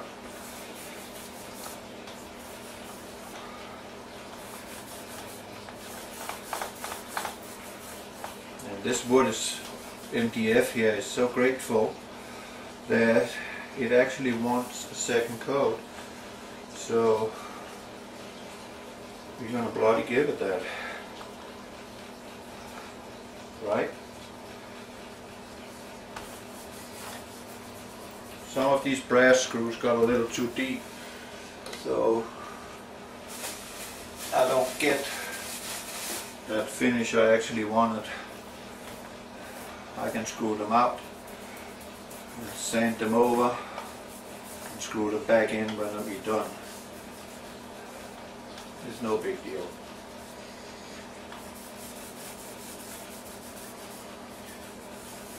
Voila. Almost there, first coat.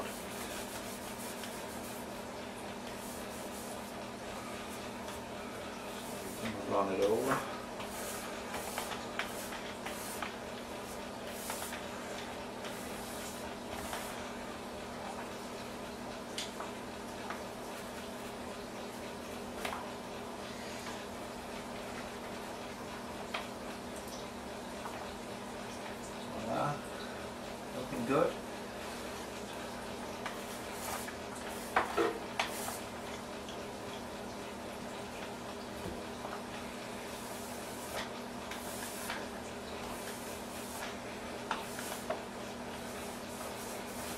I don't need to do that, but I'm going to do it anyway, because it kind of seal it from moisture. So we're just going to close the surface here on the fibers. Voila.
Okay. Yeah. Get as much as I can. Like that.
Ooh, it's warm.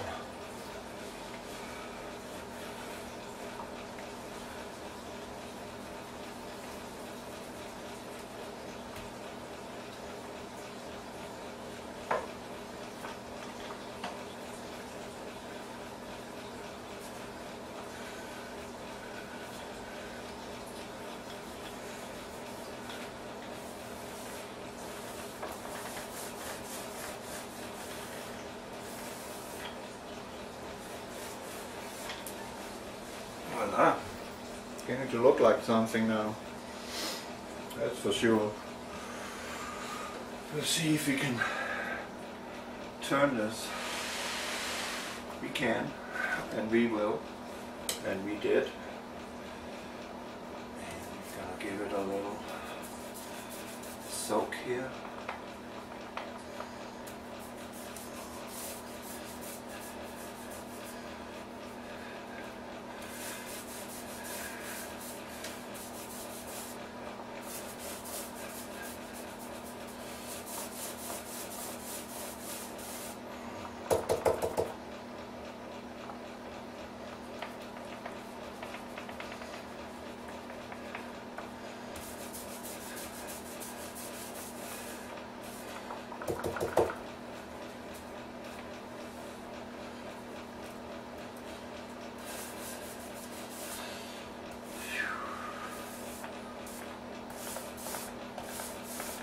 Phew, it's warm.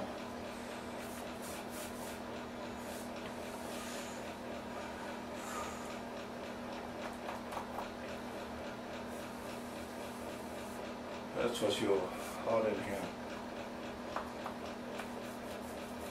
But that's good, that makes the paint dry faster. That's something you want. Okay, so now we're going to turn it again to that side. So we have all the sides except the back, but that can wait a little. I'm just going to give it one coat, it's enough.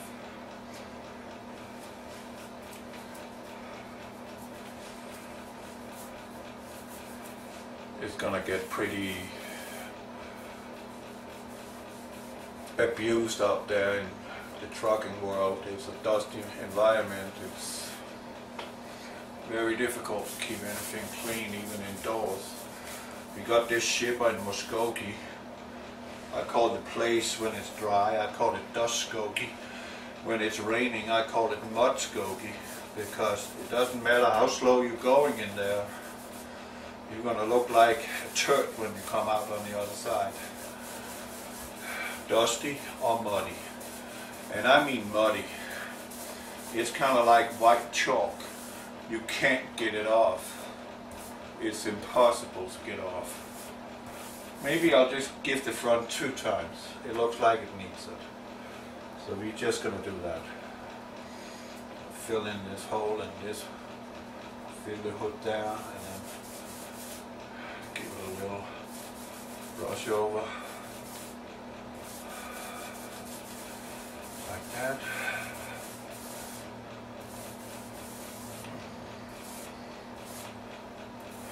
Well, I'm almost tempted to put the speaker in now just to give you an idea of the finished result, but I'm not going to do that. Voila! So we got first coat. Front is going to get two layers, the rest only one.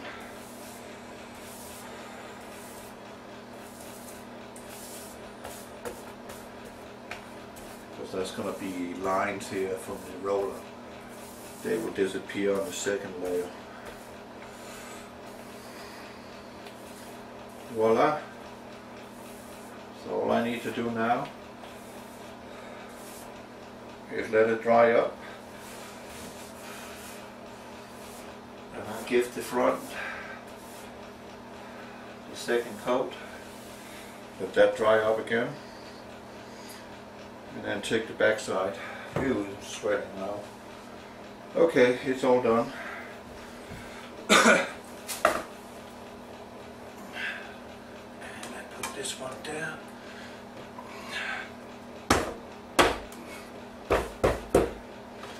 Put my little dagger back in the sheath.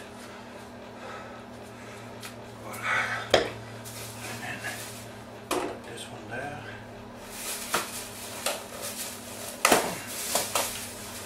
Tray out, and then take the roller and wrap it like that, so it's ready to use the next layer. Voila! And take this away from the heater. Ooh. Voila! That was first coat. It looks pretty good already. Looks pretty darn nasty. But the sound is like that too. So that's it.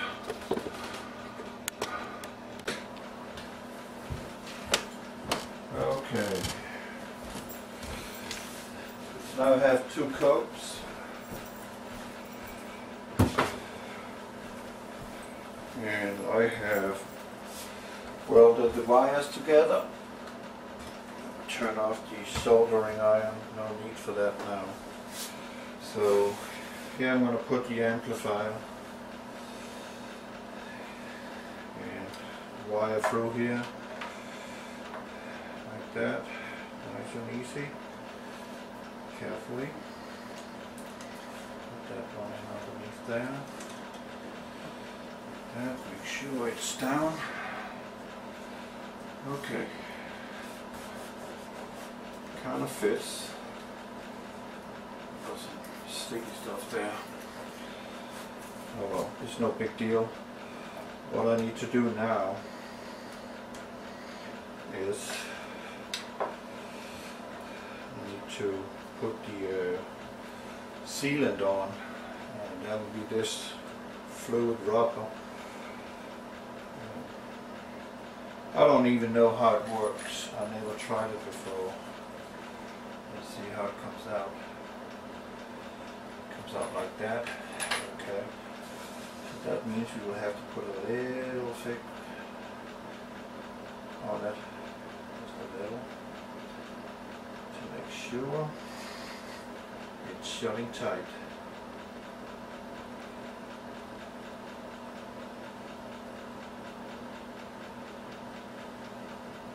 It stinks.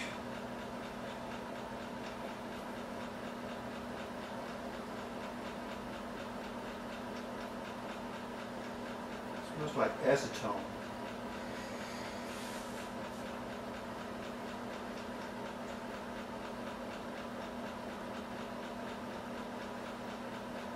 That means I'll have to work fast with this, because the acetone is very fast drying solvent. So we're going to put this one back again somehow, like that. Put that down there. And see if we can get all this stuff in here without getting contact with the glue.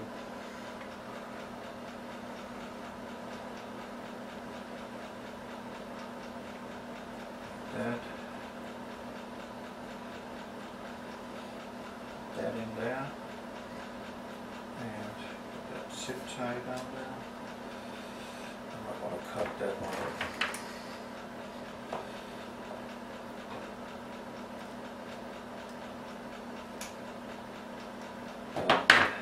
Okay, and we plate it right there. And we take the screws one at a time. There.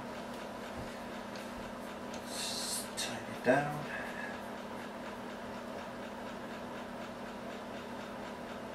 Good. It's bleeding out a little. That's a good thing. And we take the corner.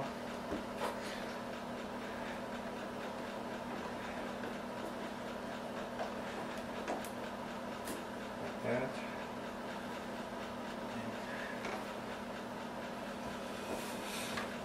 Up here, remove the hammer.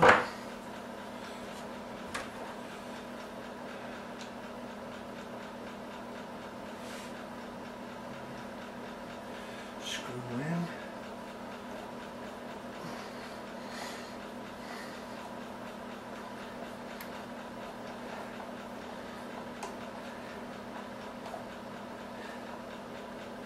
Good. It seemed to be working pretty good, that stuff. It's definitely going to seal it tight.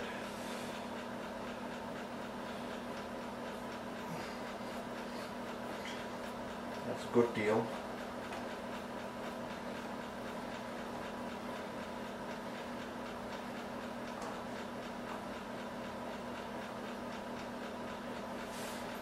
And in the middle,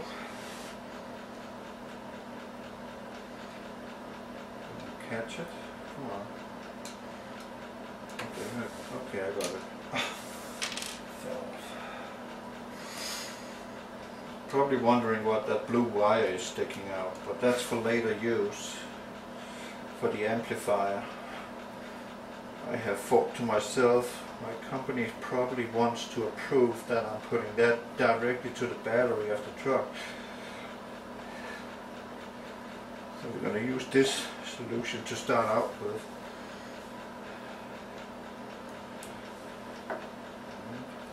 The last screw, put in.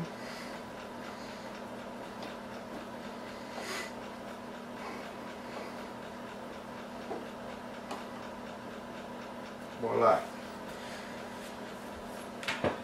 So, for good order, make sure that everything is okay. Take a zip tie and secure these two to each other so it doesn't run away from me back into the cabinet, because I don't want to take the cabinet apart or take the speaker out. I don't see that as a good solution, so we're going to do it like this. Tie it up. Voila. Make sure it's tight. It's tight. It's tight. And my little cutter. Voila. So that one is mounted now. I'm going to take the excess.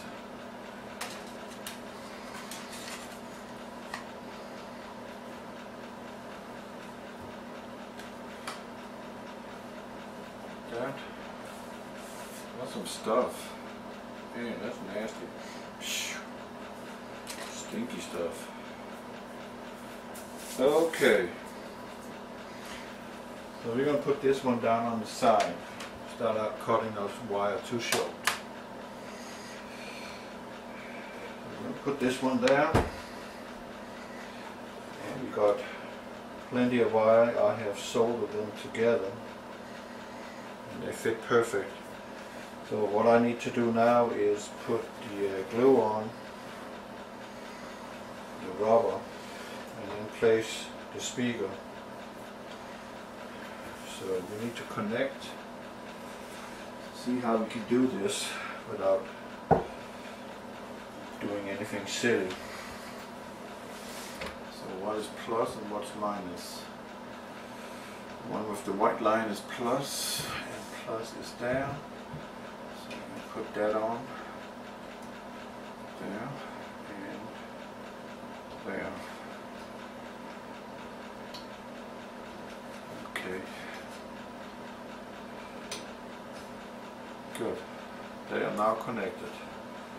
Put the speaker over there for a moment.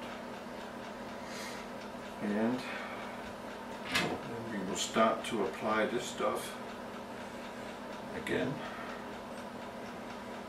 Some weird stuff. To work fast with this. So where I can put it there.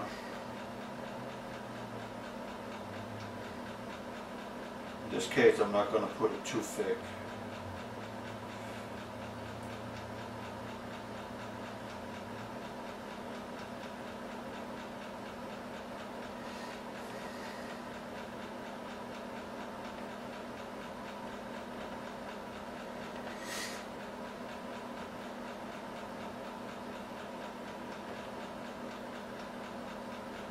Voila. And over here.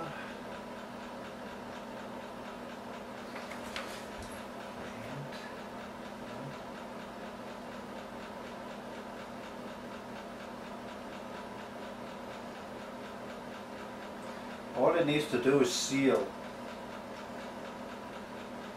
this together.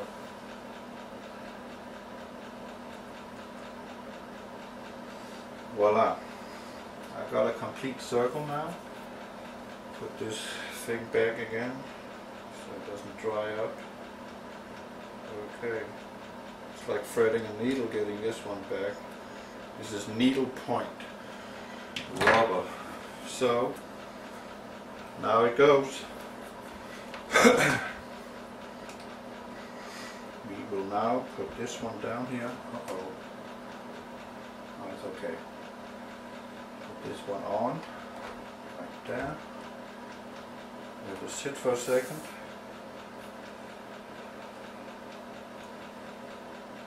Like that.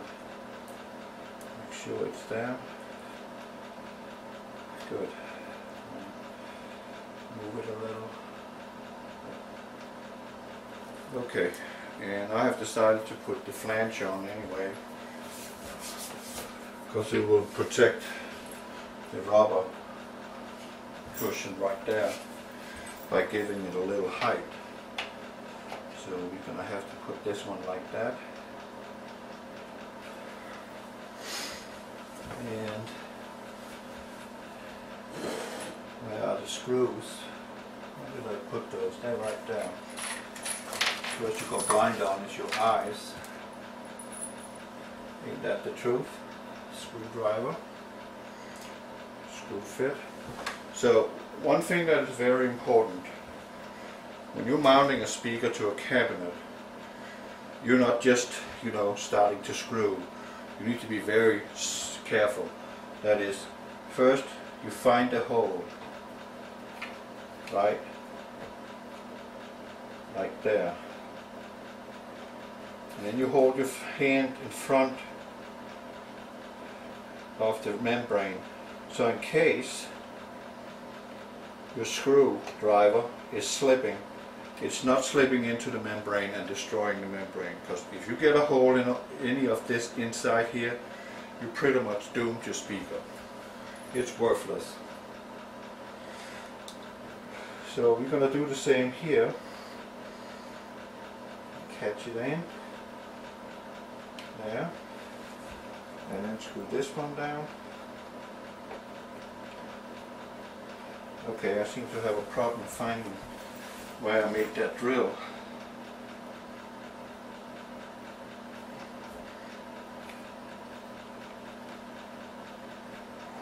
Okay, it seems to be catching now. Come on. Okay, that is nice and easy. And tight. Just, you don't have to cram pack it onto it if you've got a sealant in between. You just need to pretty much with just your fingers tighten it up. And then up in the top.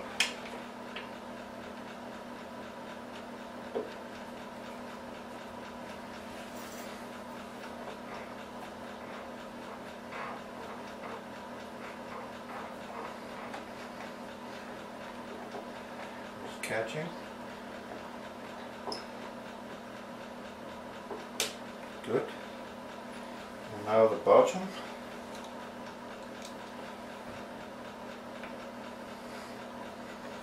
And that one catched immediately. That was pretty good.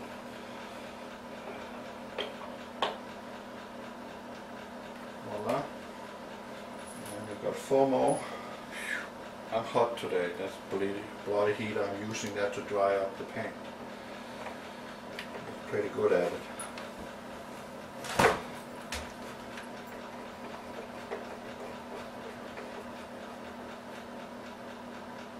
Voila. And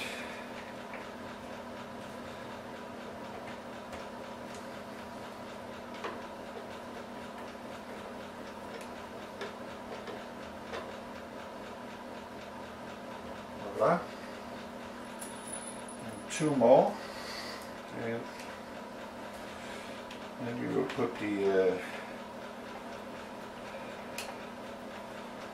ornamentation screws on to make it look a little neat, give it a little finish.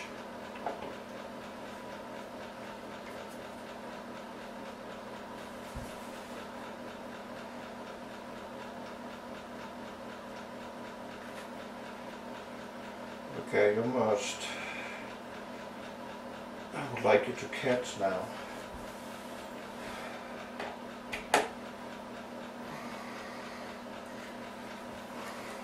I pre-drilled this, so why is it not catching?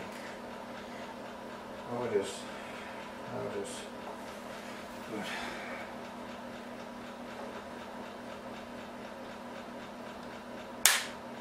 See, that was what I was afraid of. Did you hear that? That was the plastic giving in. That's why I'm a little by using plastic. as a cover base for that, because it's holding the speaker and the plastic at the same time. If it was separate holes to speaker first and then put the ornamentation on, then I would be okay with it. But in this case I'm not. It makes me a little scared, if you like.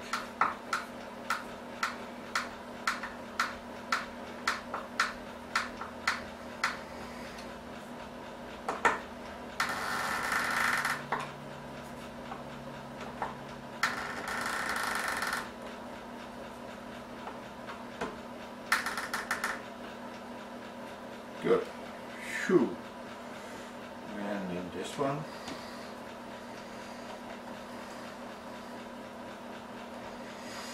I screwed them out again, these brass screws, and then I'm putting them brand new in now.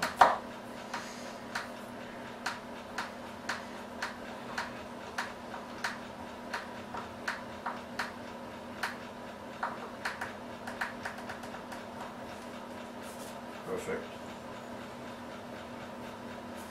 Give it a little neat finish. That's why they're so easy to screw in, because they're already a groove or a thread inside. All I need to do is pull them tight to flush with the surface.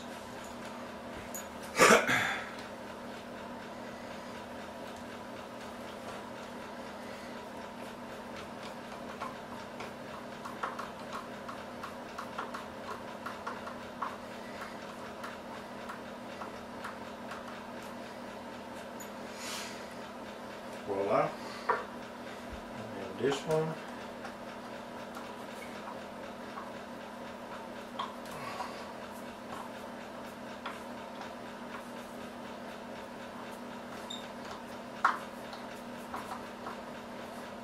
I'm not going to use machine on this, so it's going to take a little while, because if the machine pops off, then the material will be scratched. And I don't want that. Who does? Phew! It is warm. Let's put that on second. Turn it down a hair. Phew, man, it's hot in here. Okay.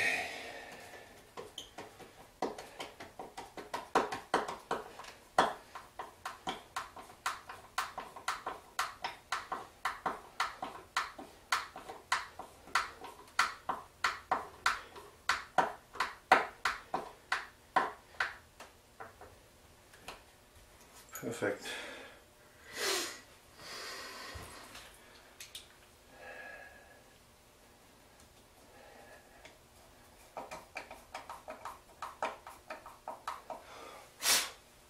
Oh, I'm sweating so much I'm dripping down into the speaker. That's really great.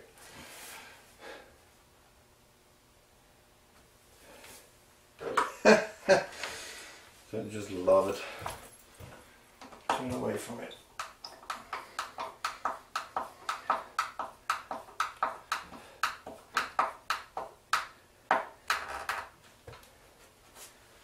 And oh, I'm one screw short.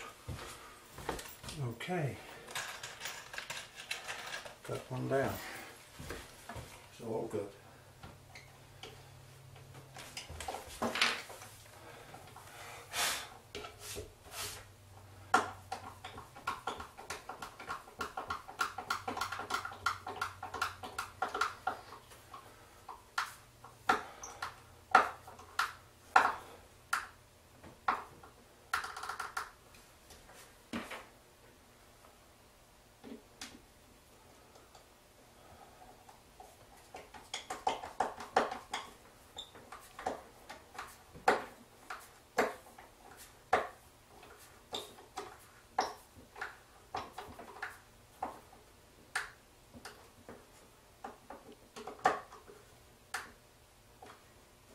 Voila!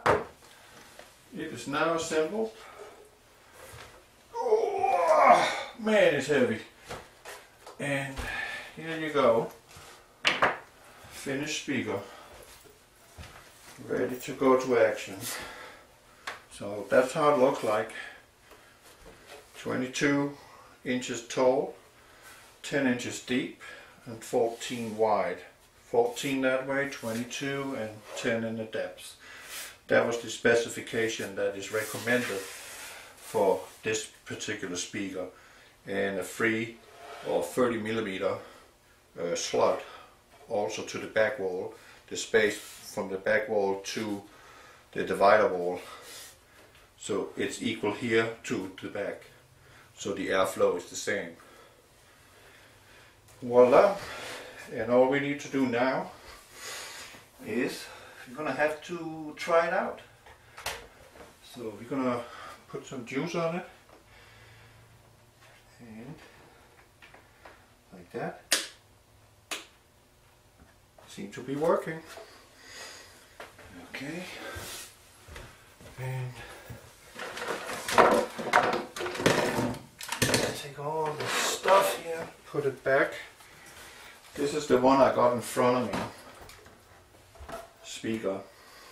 That's high tone, mid tone, no bass, and it's 65 watts and it's no more than 3 feet from my face, so it's more than enough power, or else I'll just have my ears damaged, and that's something we don't want. So okay, that one is connected now, and we have the volume control. This is auxiliary cable. Okay, so where do we put all this madness here? Like that. I just bundled it up. I really didn't care for order. I wanted that to get on the road. Okay, I got this one released from this one. Put that one down there, and this will be I think this is the output, and output is on the top. Plug that in, and input is on the bottom, like that, and then sounded like it was right what I was doing. So here goes. Let's see how that flies. It's going to be very interesting. See if you can even carry it. And we're going to turn down the volume on this one, and we're going to hook up my phone. I subscribe to Google Play because they got 60 million different songs, and I'm particularly happy about some certain groups. So I'm going to start out and see how it's going to do with this one. That is going to be very interesting. Turn the volume up. It's playing.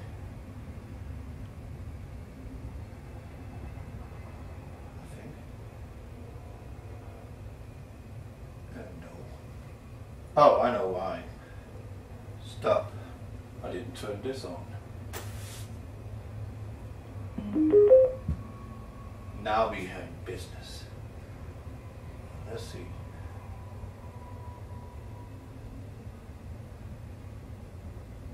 Huh. 2 seconds. I might have connected these wrong. We'll find out.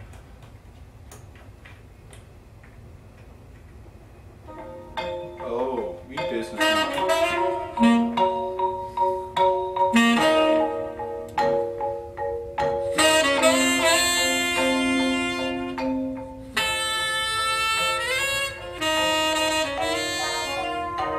This is a band from Germany. It's so-called, it's an acoustic brass band with drums called VMInnovations, and back in Denmark, in Copenhagen, you could always somewhere meet someone or somebody with something to play music, you know, just having something on their mind and just sat down. And I actually had the pleasure back in the 90s. There was this black guy sitting with his piano in Copenhagen on the street and just playing piano, and people put money in a bucket, not because he wanted money, he just wanted to play music. And along all of a sudden came this guy, took out his guitar, and then he started to jam with him, and it was freaking Bruce Springsteen. And that's something you experience in Europe, and that is, there's a different thing about Europe that do not exist over here, which I miss from Europe, that America don't have. In New York they do, but it's still not the same. It's just not the same. And this band here is from Germany, and this song is just phenomenal. So let's test this machine out and see how it does. It don't look like much, this one, but I can assure you it's blowing my face off. So let's go and enjoy the music.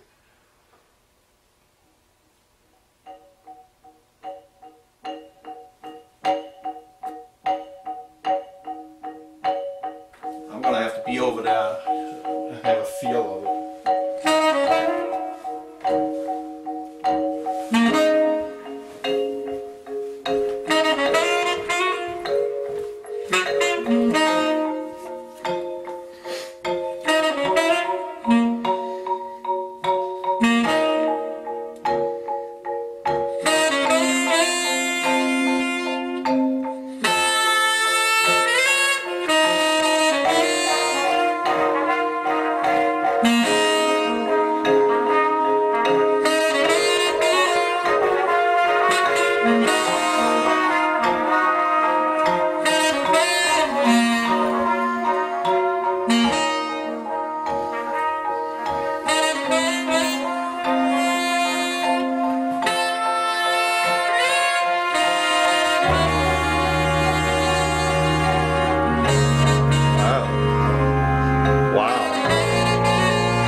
It. And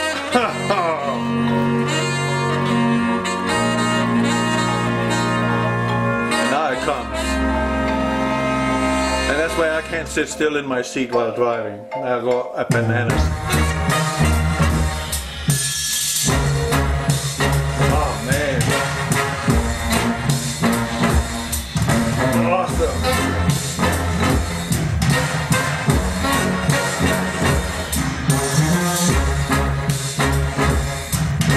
Sounds good, love. You should come in here and hear that. It's amazing. Whoa.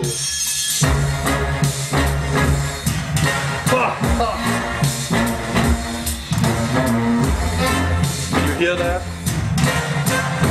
Can you feel the floor?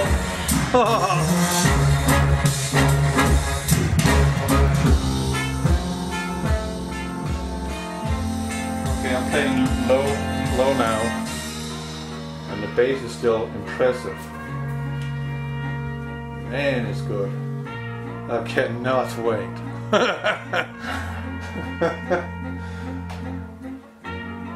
mean, that was a good purchase, and I bought that from VMInnovations on eBay. So if you're interested in making your own speaker to those specifications for a CX122 bass, 12-inch, well, go ahead. You're not going to get disappointed. I mean, I don't want a boombox like some cars are almost jumping down the road, but I just want that feel that I'm there. Listen, just this low volume. I don't know if this camera can even pick up that bass, but even playing 1/3 of what I just played, I can still feel the bass. That's impressive. Man, it's good. Oi, oi, oi.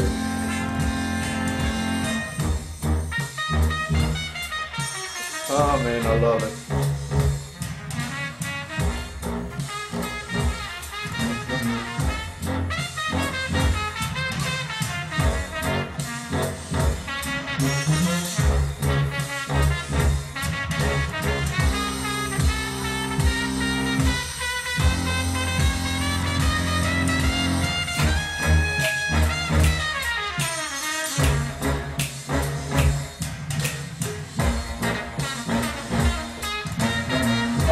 I just feel like screaming. It's good.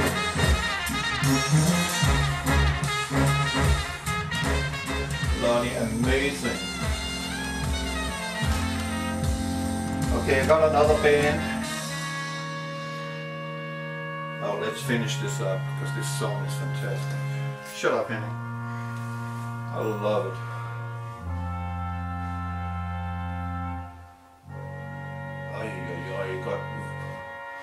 Man, it just feels so much.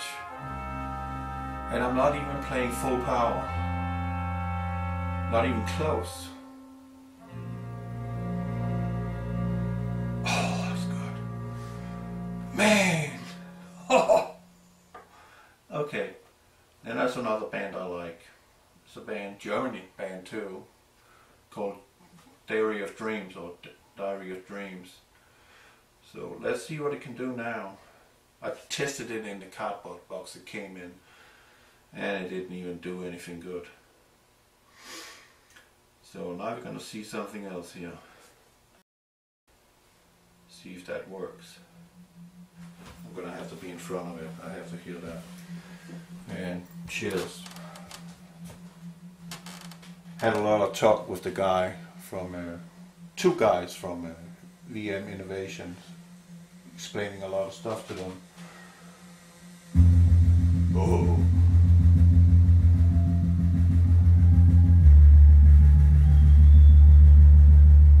Man.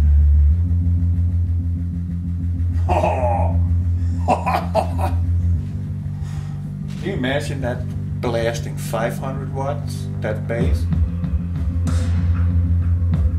Oh man, it's gonna take the whole house down. Bloody amazing.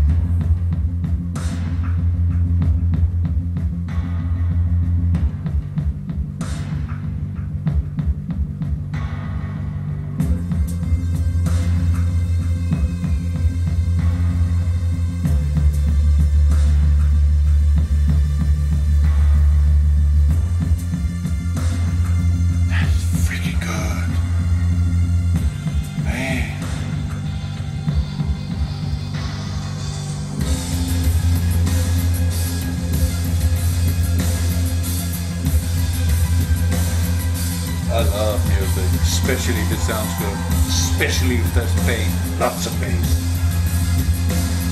No bass, don't want to hear it.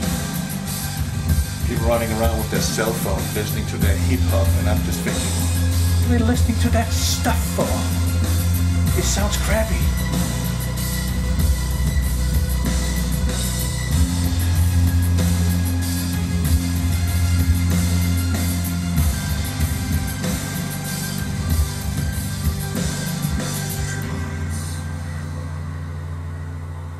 Wow. Wow.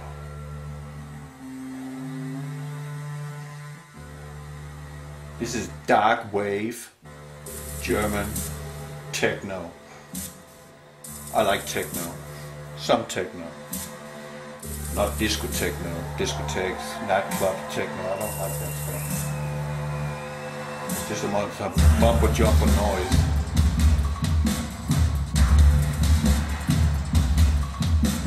This music got a purpose.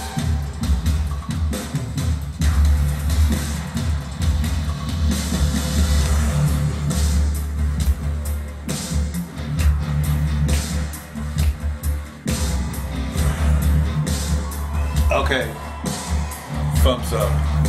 Man, this is good.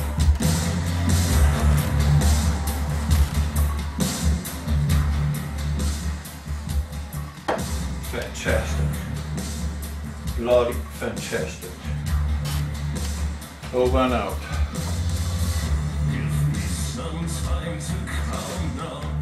Ha ha ha, man. Yay! Gotcha.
This is just...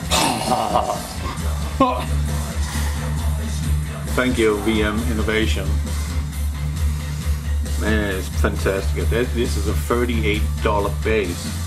You can get them to $600, but just feel that. I don't. You can't hear it. The camera can't do it. Oh man, it's good. The whole room is vibrating, and I'm not even playing loud. Wow, man, it's good.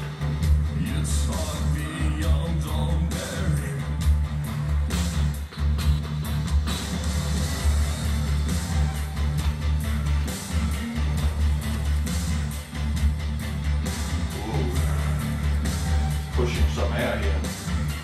Do I even have a lighter? I don't even think so.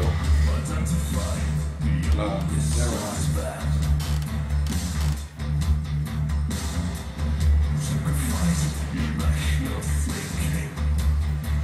Okay, that's over now. Bloody amazing.